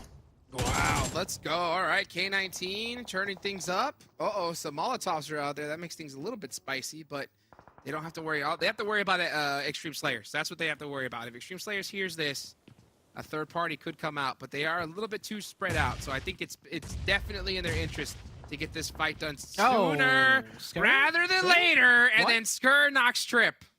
Are you kidding me? That's no bueno. That's no bueno indeed. I think they'll get that revive. If Extreme Slayers was any bit closer, that could have been really bad. K19 trying to stall it out now for that revive, playing so cautious against the last member of Canadian Eagles. And for good reason. If one of them get knocked, if 2 of them get knocked, that third party might be coming in extremely quick. There we go. HH gets the nade in. It's done. Nice. Okay, done. So they've cleared this out. They don't have to worry about this anymore. Let's see how they have to play it from here. So they have the east side. Well, they're all the way at the edge of the east. And this is still only stage 4, folks. Like, it's crazy to see, you know, that now that we're only stuck to 40 remaining, especially on Vikendi. Because Vikendi, you know, if you really play it carefully, you can move pretty easily through this map. You know what I'm saying? Just take a look at those sight lines. Just checkpoint. Just leapfrog little by little. There's so much coverage. But you know what? Sometimes, especially towards the late game in zones like this, it could tell to be a little bit more troublesome than not. Robert's going to go ahead and take this little shack for now. And you got, Puppeteer set up. And Hyper, guess where? On the high ground. I'm not surprised to see that. I didn't even pay attention to Hyper at all this game because there's been so much action. But now that we do see Hyper, yep, on the high ground, gets the knock onto Remix. I don't know if they have the angle long range to get that confirmation, though. But Hyper, I think they're just going to push. I see GK first, just pushing right in. That's the play. Yeah, that's what I like to see. And Hyper just dominating right now. Next circle already about to come out so fast. Down south we go, onto the side of Execute, Wall Street Bets, and Hyper. Okay. Well, let's see. You got Execute right there. I want to see Execute have a back-to-back performance. Really bad. That's what I want to see from them. I want to see them turn it up a notch, keep that heat continuing. And, the question is, which team is going to win the match? In this zone, I bet on Execute before, got burned. Not going to make that mistake again. I'm going in Hyper.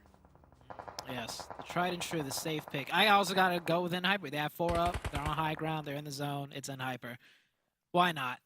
Why not? If anyone's going to take it, it's going to be Hyper here. We'll see, as the zone is still slowly churning in. Teams are being forced into certain engagements now. Extreme Slayers got that revive earlier, so they're back up to 4, and they're in the zone as well. To give you guys a little bit of a... Oh, wait, never mind. A limb getting knocked there by Kindness.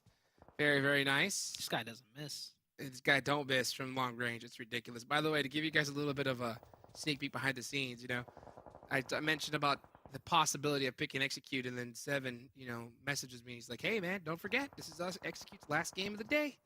And then picks in Hyper. So, all right. All of us, the desk, picking Ed Hyper to win this one. Let's see if they can pull it out. Meanwhile, we're going to see K19 on the run with the blue zone to their back. Going to get shot up like crazy. But we do see them make it somewhat out. I don't know how Skur jumped out. Did Skur just jump out the vehicle? Maybe he thought it was going to explode, but now he's in a tough spot. No, Tuki's making it work, though, from deep inside the blue. Tuki never got in the car either. I don't know if that was on purpose or not, but I guess, hey, expect the unexpected because no one was watching the blue zone and Tuki got a knock. It's still not looking too good for K19, though. They're still not in the circle, even with the 2 players that drove in. I don't think they made it into the zone. Yeah, they're just right outside the finish line. They're about to get finished themselves. Oh, yep. And look at this. Wow. And Hyper putting some work on that. Tuki going down to the play zone. Whoa, my gosh. Robert. Did he have those sight lines? He does. Oh. And finally gets the knock. Yeah. Sometimes you miss shots. It happens. 4-1-2. There's that full send YOLO rotation. I mean, he's last one up. That's all you can do at this point. And I think this whole time Hyper is just chilling up there, shooting at everybody. Yep. Oh, yeah. Just everyone taking punishment from Hyper.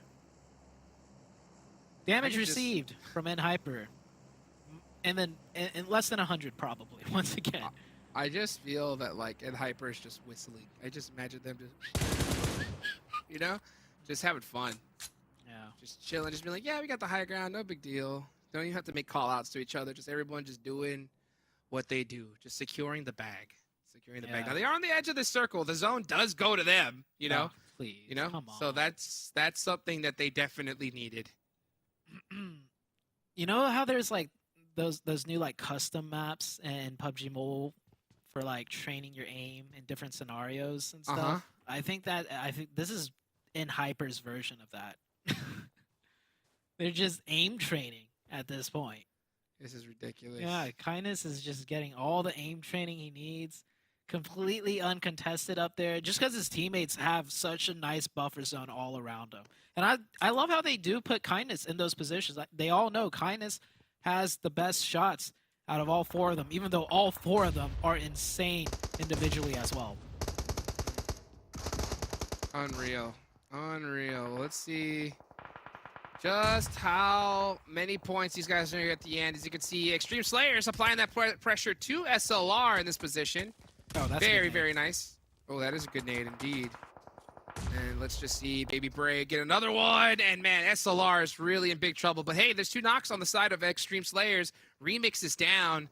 That's going to hurt. One big nade is what's going to really do it. Can he hit one more? That looks good. Oh, cooked too long. Oh, yeah, a little overcooked. I think it would have definitely gotten like 2 right there. And here comes the oh, that's another good nade. But SLR finally deciding to push. They get one, and whoa, from downrange. Chronics. Okay. That's SLR out. Chronics take that all day long there. Very nice. And now Chronics has his eyes locked here. I wouldn't even mind seeing if Excuse had a vehicle to do that push, but you know what? It's tough to do, and especially in a situation like this. So they're going to go ahead and just stick right where they're at. Yeah, I don't see any vehicles on their side. So they're just going to hold that position down, push up little by little. They got to worry about Supra there, as he is running a little snake in the grass right on top of that hill. And it looks like we are going to have that just north of Coal Mine finish. And Puppeteers are dead center in this map here. So we haven't heard from Puppeteers. I think we haven't talked about them a lot, right, in a while. So I think it's definitely their game in this position. They just have it's a tough one. That house is not the best one to hold down. So they don't have a lot of sight lines on teams. The next zone does go on up, and it's a hard shift. So BOPE and Excuse are in big trouble. And Hyper get the zone. They needed it. They're on the high ground too down there. So, oh man. Okay. Well, what are these other teams gonna do? That's the big question. 3 teams of 4 man. That's wow. Yeah. They could do a lot, but problem is they all have to fight each other right now. With Hyper just as a 4-man team as well, just chilling up there, taking shots at everybody. Here comes the push. Puppeteers on the defense. 1 in each compound here. Got to know how to play correctly individually and stall for the teammates to get sight lines. BOPE forced to push in now. And here comes the push indeed. Fuego gonna start off with some nice smokes. They're gonna need them all they can. Yeah, and I think vehicle is the way. But don't just full blind send, right?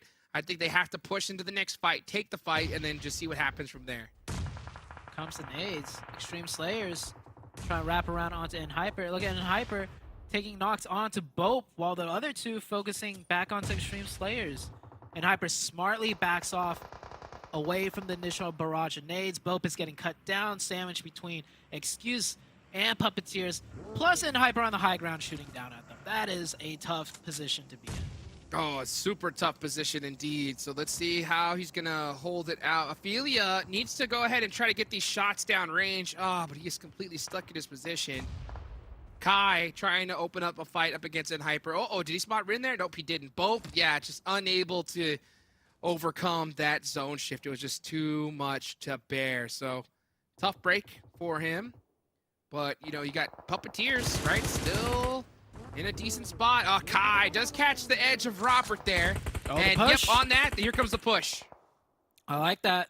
Oh, it gets stuck. Stopped, though. GK first shooting, Oh, no. I believe, the driver out instantly. And now the Excuses push slow down to a crawl. Only 2 make it up there, as Puppeteer still has 4 at the compound. Now Hyper focusing onto the Puppeteer side. Hyper just shooting fish Nice. Oh, in my a barrel. gosh. With grenades. You know what I'm saying? I mean, it is just... It's just looking too good here. Hyper just doing Hyper things. Another point. There's one more. Where are the others? Do-do. Okay, Puppeteer's down. Do-do. All right, I got the rock. Let me go ahead and just throw a nade. They're probably maybe around right here. Does that sound about right? Yeah, that was them up a little very bit. close. Very close. A little bit. Let's go ahead and just take out Baby Bray. Okay, Baby Bray's down. Let me throw a molly to get that confirmation. All right, that's a little short. Don't matter. He's knocked anyway. I'm not going to worry about that. Let me throw another one. Okay, I think that's about... Yep. I got him the first time. Good. Now, let's focus downhill. Let's take a look at Excuse here. Okay, did you get the nade on them? Yeah, I got everybody piecing up. They're probably half HP. Okay, I'll throw another one of that smoke just in case. Beautiful. GK first. I'll do the off angle. Let me throw some mollies into this. That should apply pressure. Yeah, it was perfectly placed. Okay, I'm gonna get some shots through the smoke. Take down Kai.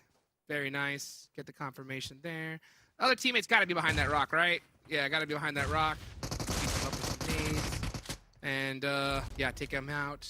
And then one player up left, right? Yeah, only one player. And, chicken dinner. Good job, boys.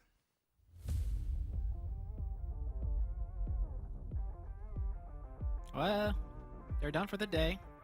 Time for them to go get a spa or something. You know, that was their last match. Yeah, you guys want to get some burritos after this? You know, what are you thinking? Oh, I'm thinking, you know, maybe ramen. Sounds good. Yeah. You know, I wouldn't be surprised if they were like on their way out the door to go grab food while doing that, because 323 damage received, 2,684 done. 16 eliminations. 16 eliminations. Yeah, you know what? YKG? GG. You know? Or as Cameron likes to say, right? YKG, more like RIP. Goodness gracious. GK first, 7 eliminations, 800 damage. This team is just on another level. On another level here in North America. So you were saying about PMGC points, and you see what I mean? That talk's over. Yeah, that talk's over. It's not possible. What was I even saying? I was just being a little silly goose. You know what I'm saying? I was just being a little silly goose. You know what I'm saying? Oh, man. You know, just giving some LOLs, you know? So I got it. Okay, because Hyper's so hot. I know we're so far. I want to throw this question out right now. Jukes, in Americas, Hyper top 3? Do you think so? It's a different I'm going to say yes. I kept them out of my top 3 coming into this tournament because I wanted to see their ability you to did? clutch. Yes. Yeah. I wanted to see their ability to clutch it out because you know what? And I'm going to say this. This is league stage. They do this during league stage. Okay, so there's still some potential area for Hyper to mess up on. During league stage, this is what they do, right? Okay. Come finals times towards the end is where they drop, and it frustrates the hell out of me. So future me, right? Please don't be wrong, right? Please let me just continue with this trend. Let's just see Hyper do this in the finals, do this in America, and we're good to go, right? Okay. Now, they are making pushes. They're being more aggressive than we've seen before, right? So we're seeing something different. So that's the sign of life for me. So with how they're playing now, I have more hopes than I've ever had before.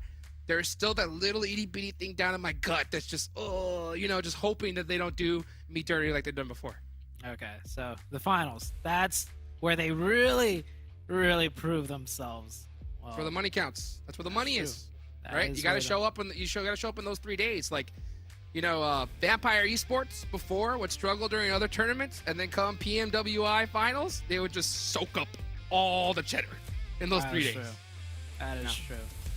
Man, this Hyper team, Jukes. I'm almost like, this might come off the wrong way, but it's like I'm kind of looking forward to them messing up in the finals because it's kind of like no. I don't mean it in the bad way. I just mean like I want to see something different. Yeah, it's getting stale. Them dominating the lobby over and over. That's how much they're doing it. I'm getting bored of it, Jukes. Well, it's crazy to see. Let's of course take it to the highlights. We'll be right back, guys.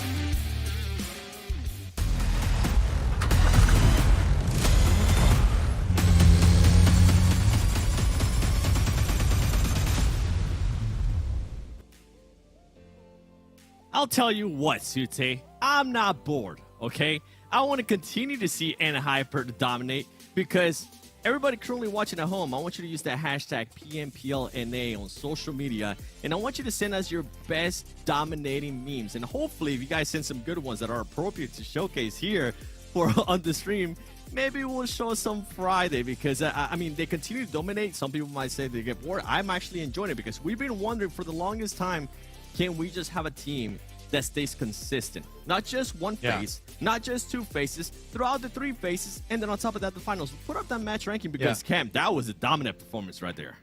Yeah, listen, we're here to watch the best players of this game that we all love. We're not here to play the lottery where it's a new winner every single time. And NHyper, if you're not entertained by them, I don't know how else to convince you that to watch this event, because they are just constantly putting out good work, good effort. I will say about this match, we're back to normal. We're back to yesterday, guys. NHyper in the lead, strong points. That does mean though that I think that there is a bit more of a better points elimination spread, because so many rounds so far today, it's been, you know, it's more than one, but it's still only 2 or 3 teams that are like soaking up so many of the elimination points. At least there's a little more trickle down happening this time around, but 16 elims for NHyper at the top. Yeah, and I'm just so impressed at their way they're being able to position themselves. Yeah, they do end up getting the circles, but the way sometimes they even breach the circle to get the next circle favored to them, it's honestly impressive. And even I think it was GK first when he was able to just start taking down the players from Puppeteers. It seems so easy, but it was just so fluid that now I'm starting to think of Americas, because if this team for some reason doesn't make it to Americas, I'm gonna just absolutely throw a fit at how well. And to answer another Sute's question, can they make it a top 3 in Americas? Absolutely. With the way they're currently playing right now, I'm pretty sure a lot of those Brazilian teams are looking at them like, okay, guys, NHyper's a problem. They got second last time. What do we all like? What do we think? That's a flash in the pan? They're only looking better right now. I mean, you know, again, this is a different set. Like, there's a different skill level in this league compared to the overall Americas. Yeah, but I don't know. They're still looking really, really good for me. There's nothing really much to say about this. Well, I think, Cam, I think that the main question within NHyper, right, coming into this season was they lost QZ, which was an amazing player. QZ's an amazing player, ended up going to to a different team. And then now in NA, we're wondering, okay, who's going to be able to take on that spot, right? And then at first, it started being Kindness, and then it moved on from Kindness to now we're starting to see GK first also become that fragger even more than we have seen in the past. So I felt like that was the big question mark for the team coming into the season. Yeah, I mean, but they, like they said earlier, guys, like whenever we do have any sort of level of criticism onto NHyper, we're like trying to find something, one little flaw. It's like you're looking at a well-made dress. It's like, where is the thread out of place? And it's, you know, we can find them maybe a little bit, but it's really hard to look for it. Yeah, and if we have enough time, show me those player stats, because I want to see what GK first was able to do in that last match, because I was just impressed at how he was actually able to, I think single-handedly, if I'm not mistaken, I'll have to go back and watch it, but single-handedly take on Puppeteers then when they were trying to push up on him. 842 damage, 7 elims. Those are the stats that I want to continue to see GK first, okay? Every single match. I won't get bored of it. Keep it going. Every single match. But like, if you look at the damage numbers, which the way that I model this game is that damage is actually the best way to identify a good player. Eliminations are good, but elimination comes more from team play. Damage comes from the individual first and foremost, and it's good damage for a bunch of these players. Even Rin isn't that far behind the pack, and you know, it's rare to see like a perfectly even line on that stat as well. So like, it's not, as much as we love Kindness, as much as we love GK first, it is not strictly them leading the charge. Koi and Rin, they're fraggers as well. And yeah, and the stuff that we were nitpicking, like whether it was Koi with the average survival time yesterday, where it was Rin yesterday. I mean, at the end of the day, those are valid points, because this team is going to be going to Americas. They need to start performing in every single match. Now, one team that I need them to perform here on this next Erangel is YKG, because NHyper, you don't have to worry about them. So, Hot Jukes, Sutin, maybe YKG win? Maybe?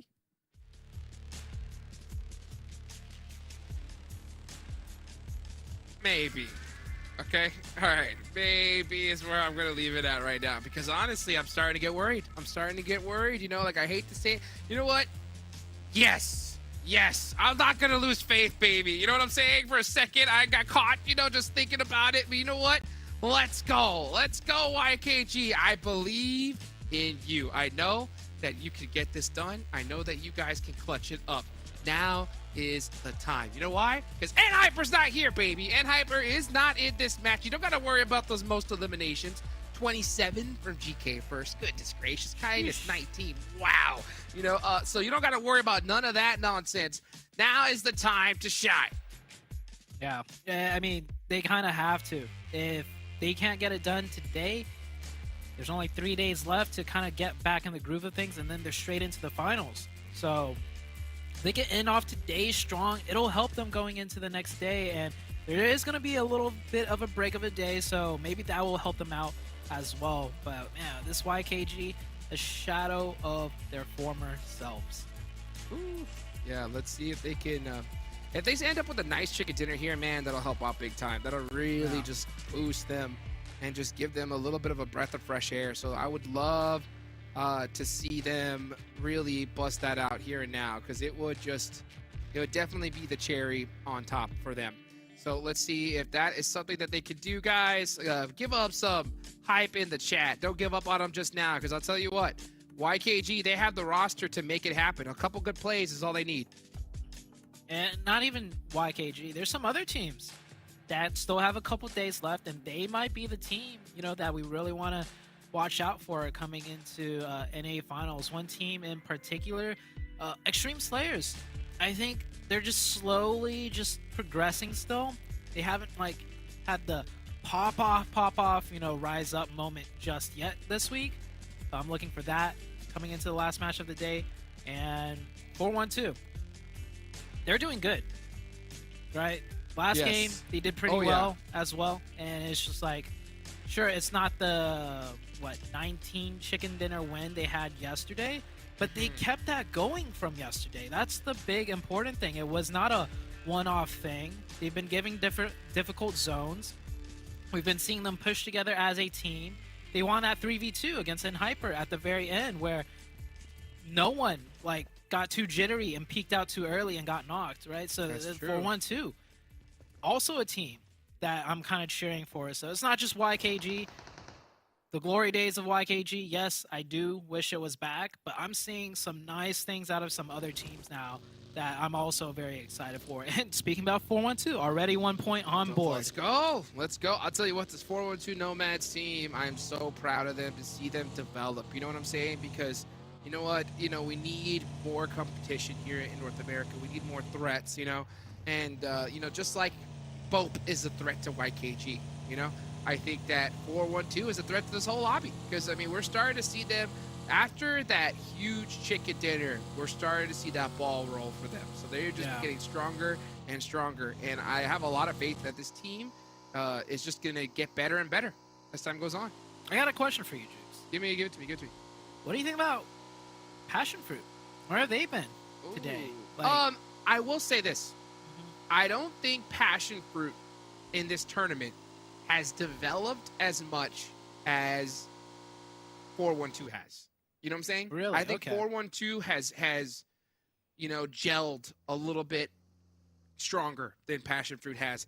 I will say that, you know, I think that Passionfruit has more upside as a squad, just because I know these guys' gun skill. I know that they can get it done, right? Okay. It's just with Nate, Zuko, like veterans, right?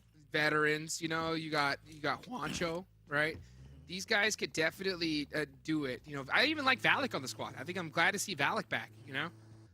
If this team could just focus on their communication and their positioning on working together, right? Okay, yeah. They are going to step it up big time. And it's like almost, for everybody watching, it's kind of like a cone.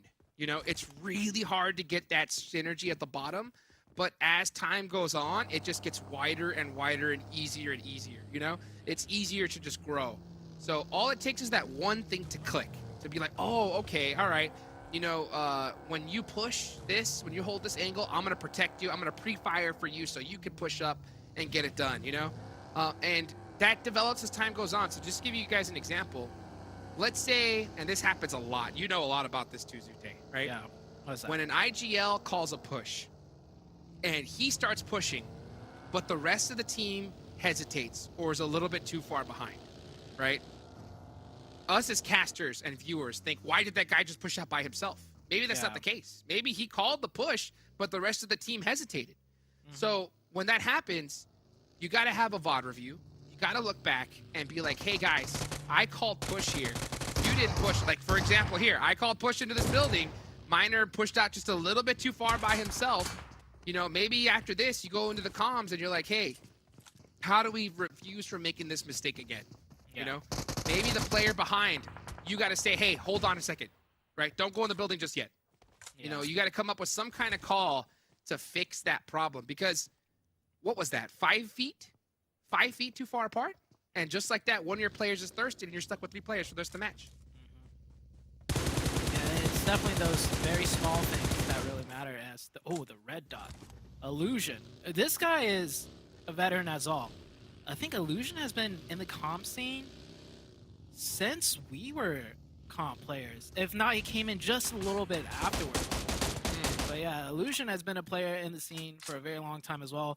I think it is the same Illusion. There might be another Illusion that I'm getting it mixed up with. But that was a very nice red dot spray. Yes, it was. From long range. And yeah, the synergy, all of that really matters. I don't know if you recall, but in the last match on Bikini, right?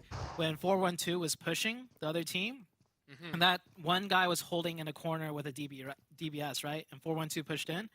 They pushed in right next to each other. There was not that, you know, half a second delay, which would have made a huge difference. So yeah, it really does matter. Every little thing, every little detail. Yeah, you know what? I want to see teams be way more paranoid too. Like when you go into a building, if it feels open, you still pre-fire corners. You know, you still throw a nade in there just in case, because you just never know. You have to clear every single building. And Trip getting caught by Bob with a beautiful spot here.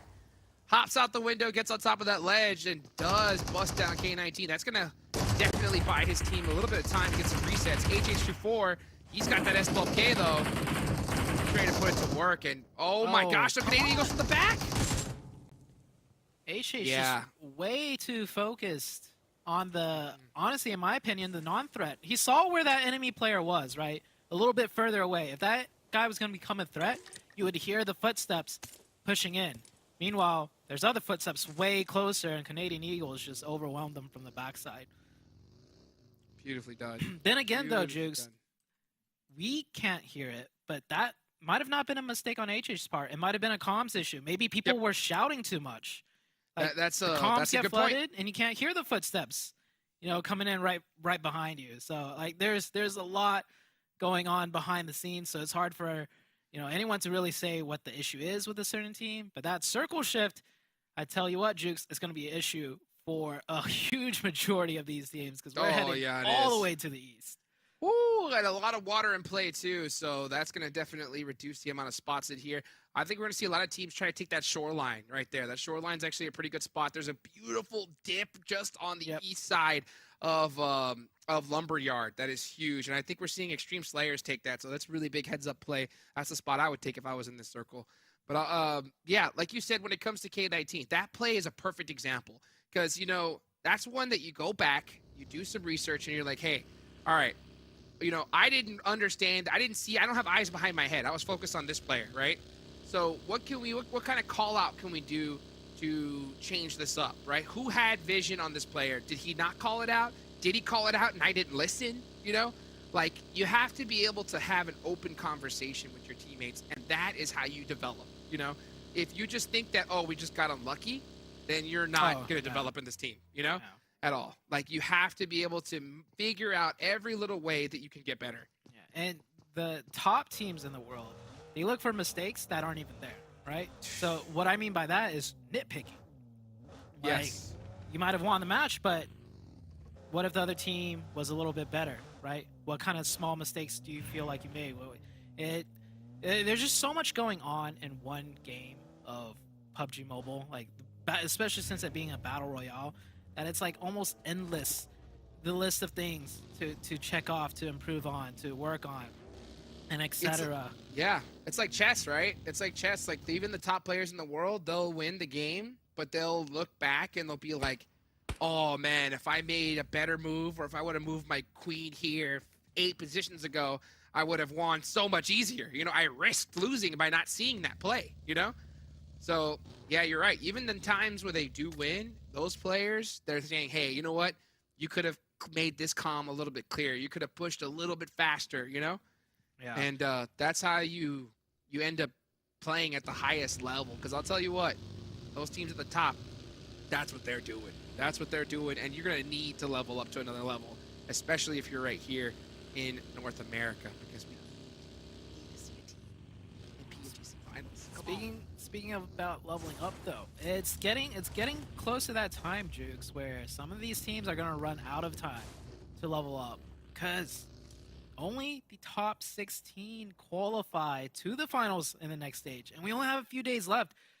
So it's getting to that time where the teams on the very bottom of the leaderboard, yeah, they could be trying to fix things and everything, but what they really need to do is start getting some points now.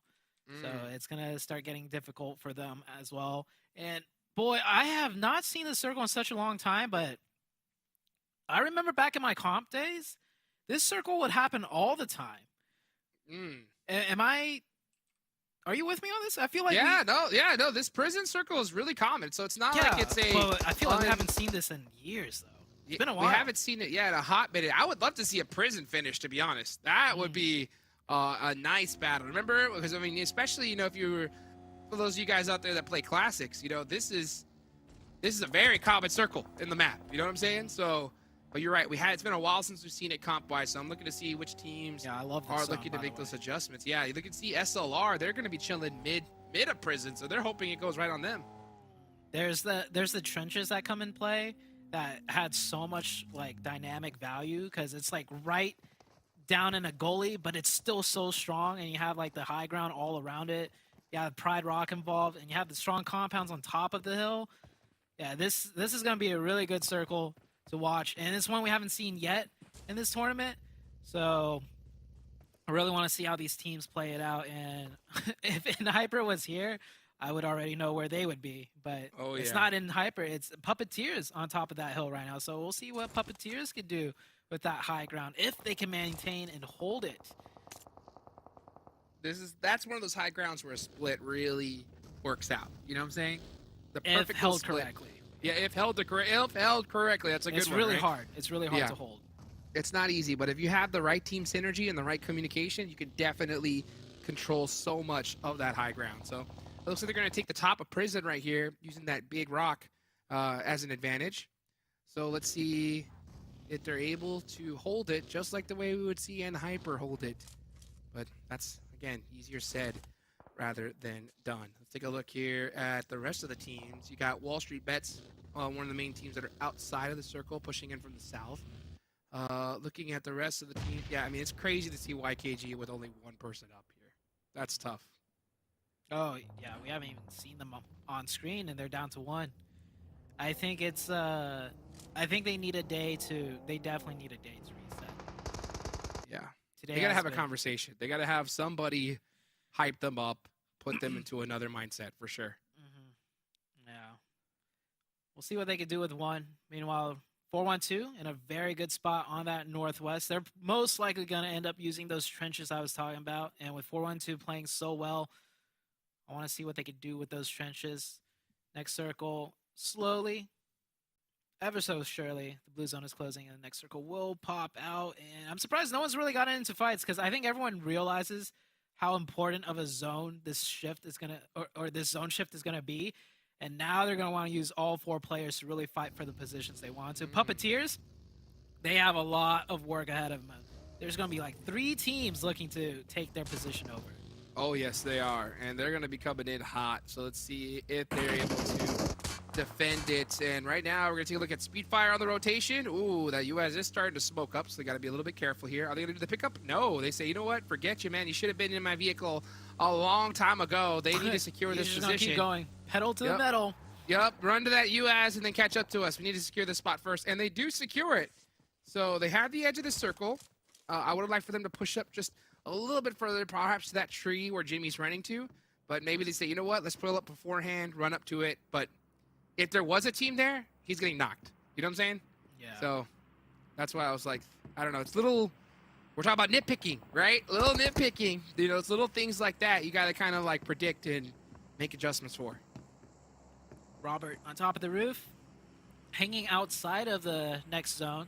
I'll apply as much pressure as he can to push everyone away when the blue zone does close in. So he's going to leave a little bit later. And he's going to be rewarded potentially. That 3x sensitivity, not high enough to follow that vehicle. And JatG in the response, trying to look for that knock, getting up close, switches to the AK, the hipfire.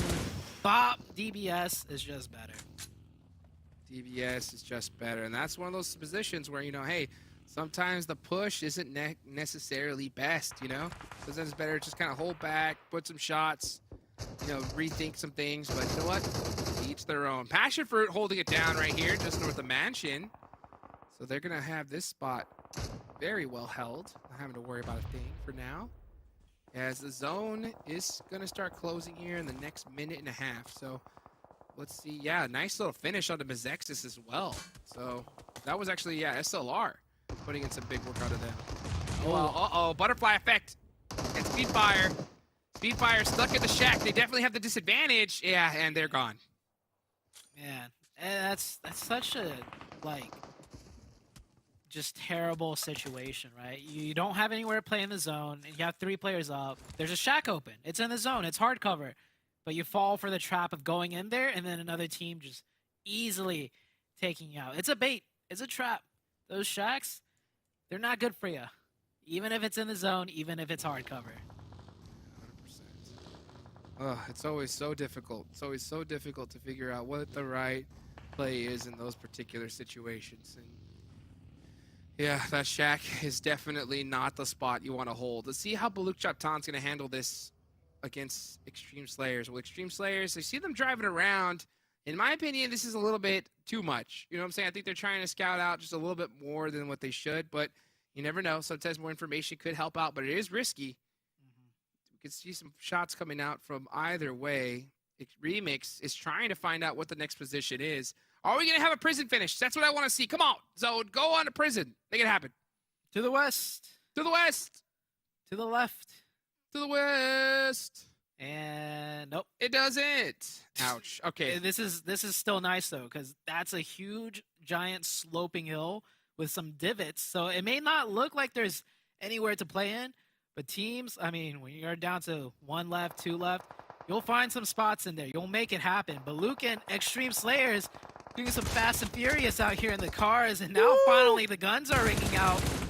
And it looks like BULUC is getting the better of this. Robert in the backside, in the flank. He's got that nade primed and ready, and he's got to check his flank as well, because there is another team coming. Robert's got to get a move on. He gets naded. Ace of Spades steals it. And now Ace of Spades are coming in to swing this way to finish this fight out. Now BULUC having to fight Ace of Spades right after fighting Extreme Slayers. Let's see what Baby Bray can do. Baby Bray gonna go ahead and throw that nade out. Gonna go try to get that. So close. Oh yeah, but he gets a nade in return. So that's his teammate down. Baby Bray just on the run, all by himself. Run, baby, run. Run, baby, run. And he's gonna be just right there underneath that rock. Oh, run over. In the world. Ace of Spades. Running 1 over. 2 up for BULUC. Ace of Spades. They're feeling it. They're gunning for it. Using the vehicles as bait for info. I like that. Okay. The rest of the team pushing in. Getting a little bit separated here. And oh, wow, kiddo. with the shotgun in hand. Wow. He was ready for it. Beautifully done. Beautifully done. Meanwhile, oh wow, Poppy Sour puts some shots on the Ace of Spades, gets the confirmation. But he is going to get caught out there. So that is Ace of Spades. Nice heads up play from them. And some solid eliminations as well. So Blinky Boy, right? Popping out 4 already. Good to see him start getting hot here, as they are the team with the most eliminations with 6 so far in this match. Definitely feeling it. And it's so unfortunate they lost that 1 player though, because if they still had 4 up from there, they could easily win the match. But down to 3 makes it so much more difficult. And PASSIONFRUIT Esports, they did well earlier in the zone previous, but this one just seems a little bit too hard for them to crack. Down to just VALIC, getting the revive onto Nate. And Juancho as well, potentially, but the blue zone is pressing on them. Yes, it is. And let's see what VALIC's going to do. VALIC is trying to throw a nade, try to buy some time. Those smokes are giving him plenty of cover to breathe just a little bit. But PASSIONFRUIT's in big trouble. Oh my gosh. Butterfly effect with some huge shots. definitely applying that pressure. Which team's gonna have the most eliminations is the question. Oh man, let me think about it, because you got SLR there with only 2, but they're also SLR. I'm gonna go with Ace. Ace of Spades with 6 so far, and I do think that, you know, they're starting to heat up a little bit and could definitely finish strong. All right, I'm gonna go with 412 actually. They have 4 up, and they're in a position where there's a lot of potential right there on that northwest side. If they can play it correctly and get, you know, at least if they don't get a hard Eastern shift, that's workable. There's a chance for 412 to pick up a lot of eliminations as well. But man, Ace of Spades, that's a good spot for them. That's a good circle shift for them as well. Oh, yes, it is. Yeah, so let's see if they're able to utilize it to the best of their ability. That's always going to be the question. Meanwhile, we're looking on over, you know, Lotus are still in a pretty centralized position. How are they going to work it out, though? That's the question. As you can see, Canadian Eagles getting real close to the last player up from YKG. Oh, 24K, still alive. 10th place if he goes out now, which is no points. He's got 2. Looking for one more.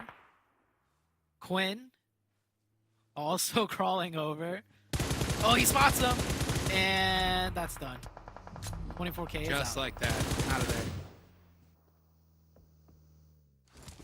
Let's see, as QWERTY. Uh-oh. Is he gonna make that play? Oh, whipping! Gets the shots. Oh, whiffs, and QWERTY going down. That's gotta hurt. Oh, that was Whiff City right there.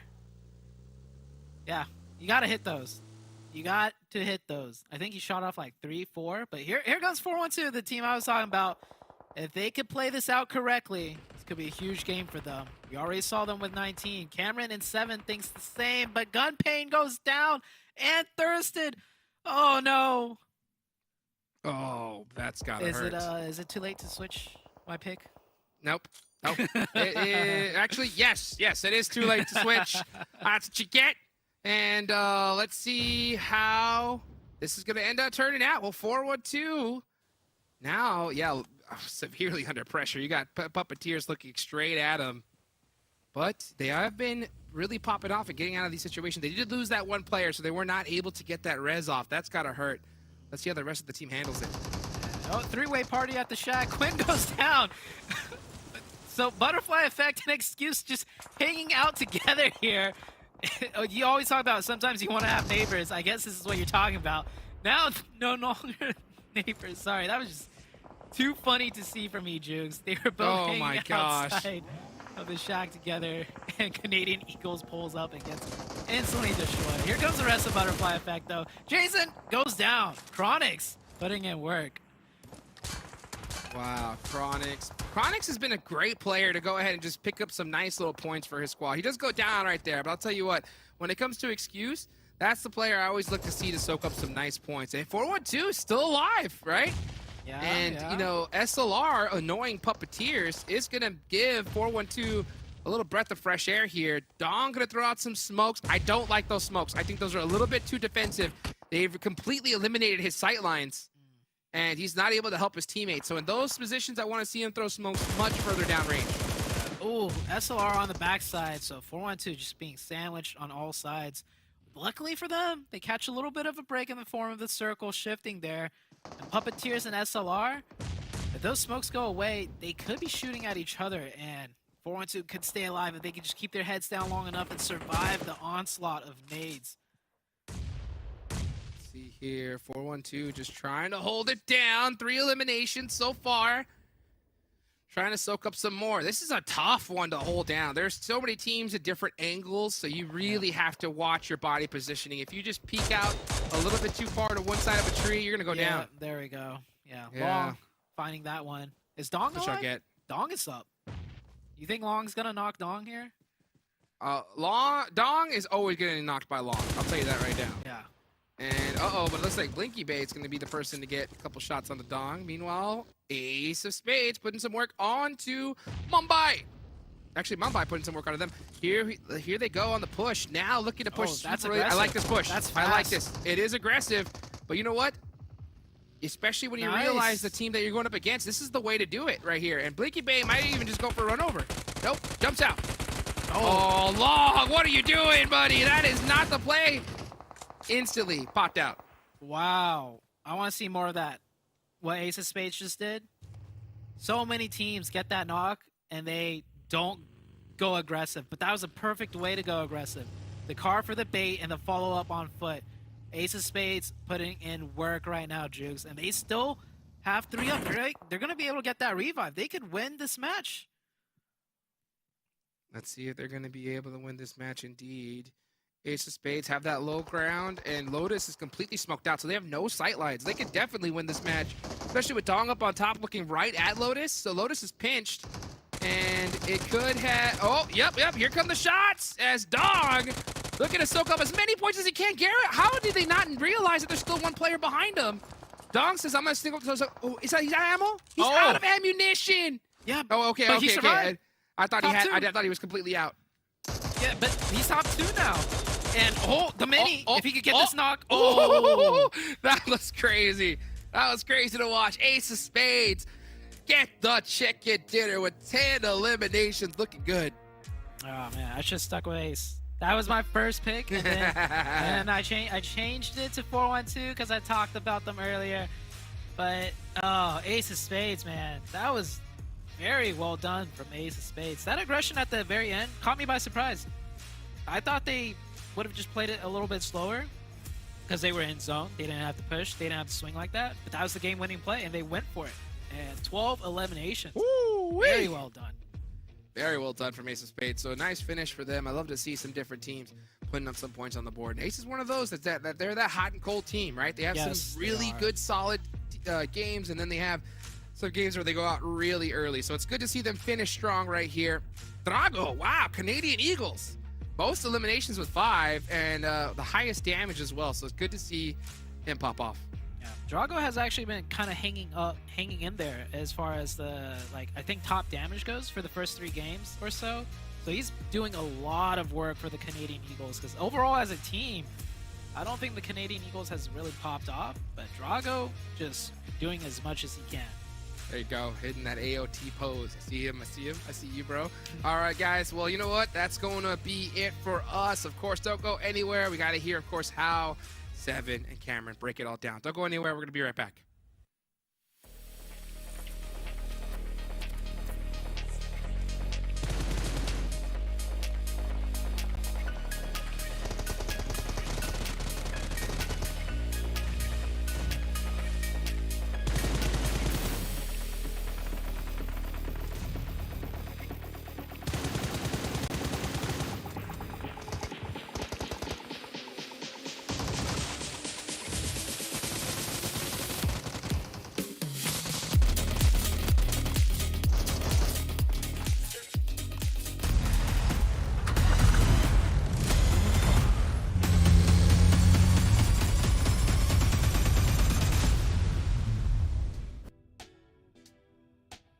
What a surprise there from Ace of Spades. I actually thought it was going to be 412 Nomads that was going to be taking that lead. But nonetheless, before we break this down, a special shout out to Monster Energy, our official energy drink partner. And Ace of Spades, yeah, I was going to pick him, Cam. I was going to pick him. If you can pull up the match ranking, I decided to go 412 Nomads. I'm regretting my decision.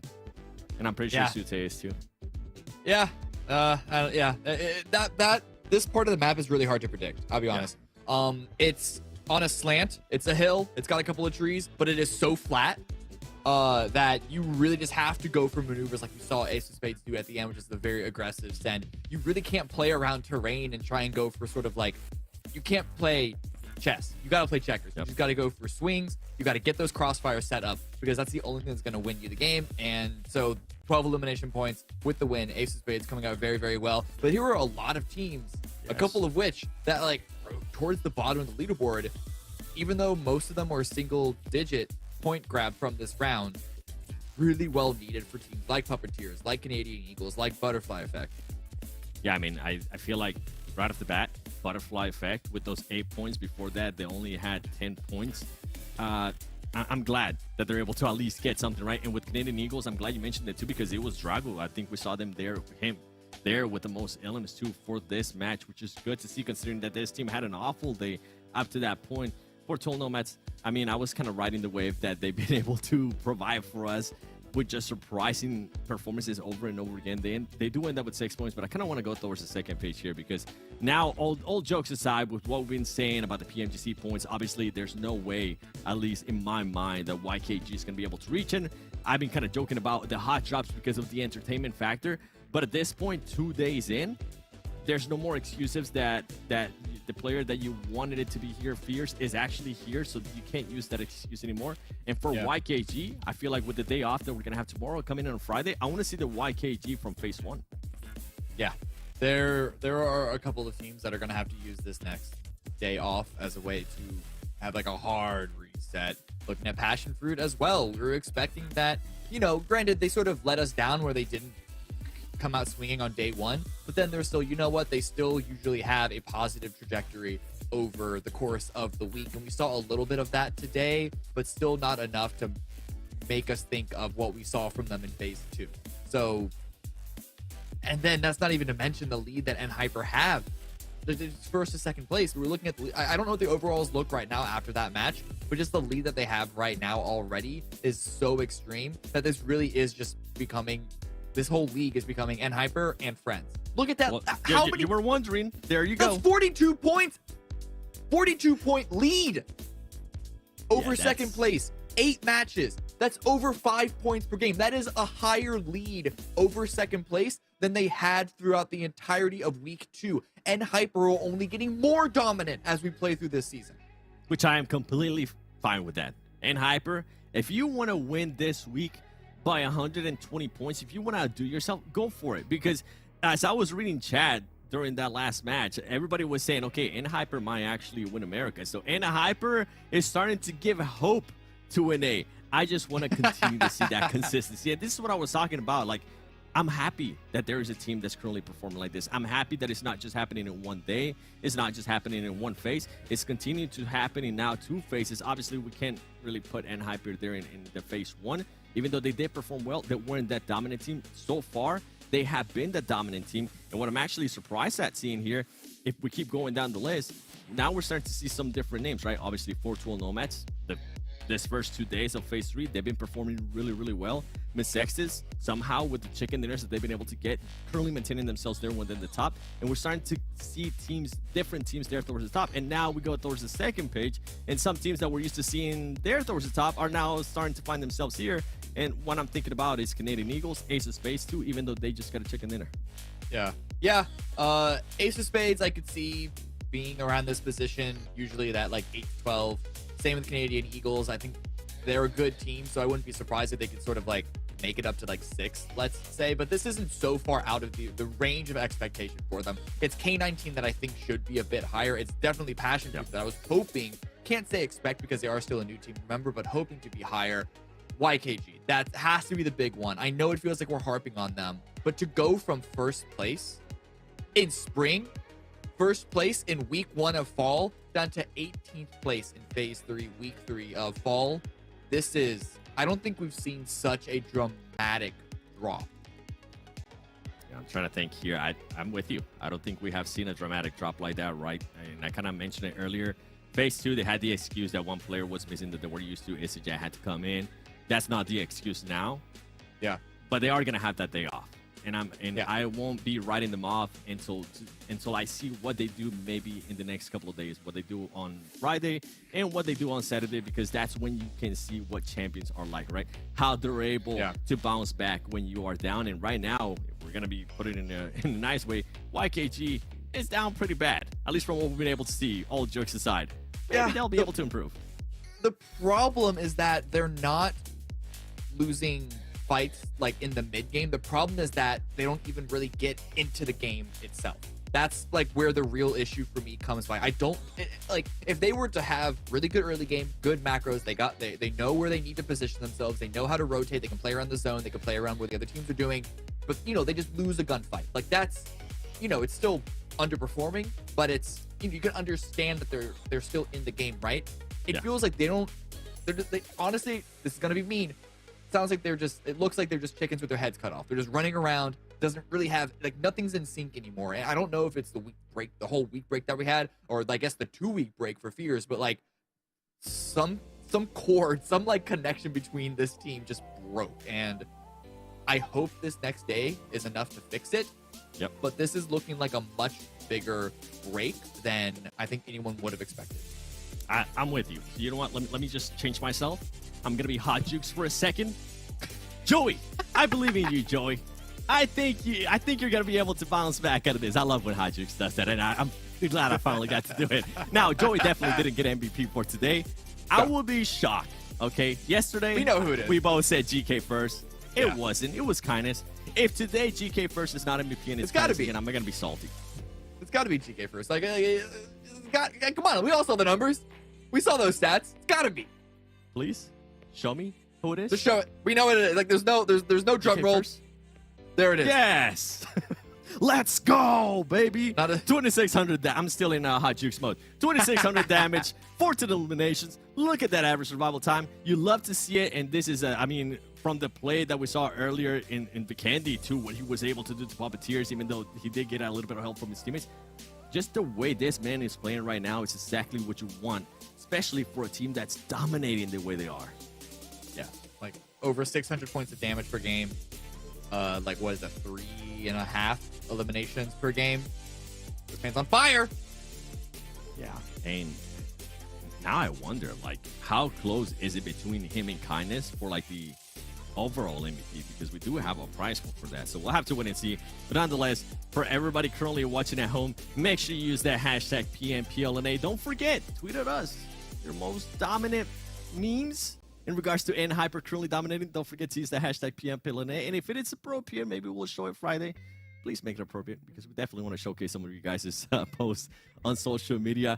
Before we end the day, Cam, I mean, what can we say? I'm personally enjoying the dominance from NHyper. Yeah, it's great to see. It's so fun to watch.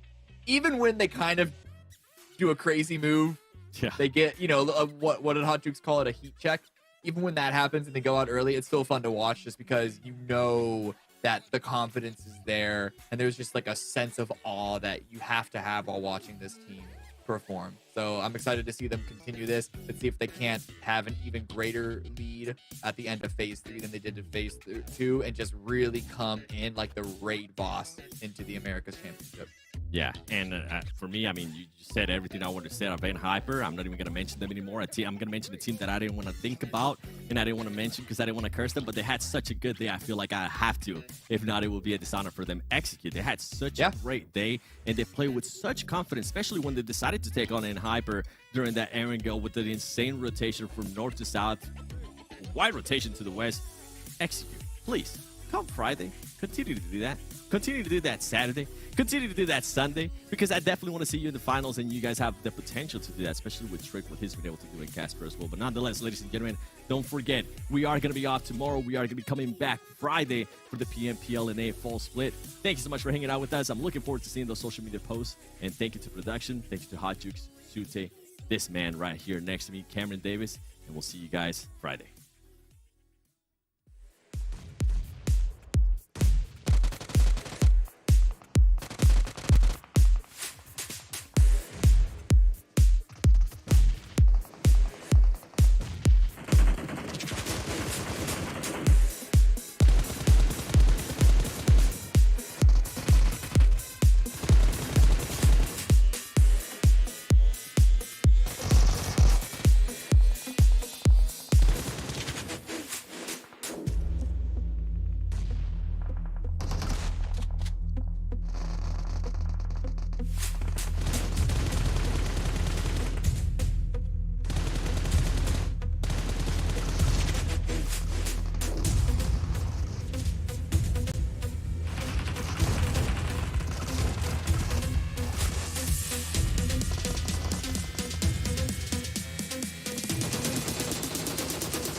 the smoke. There's no way he can get this. Shots. Monty throws the grenade, but Bane comes in. He does it! He does it! He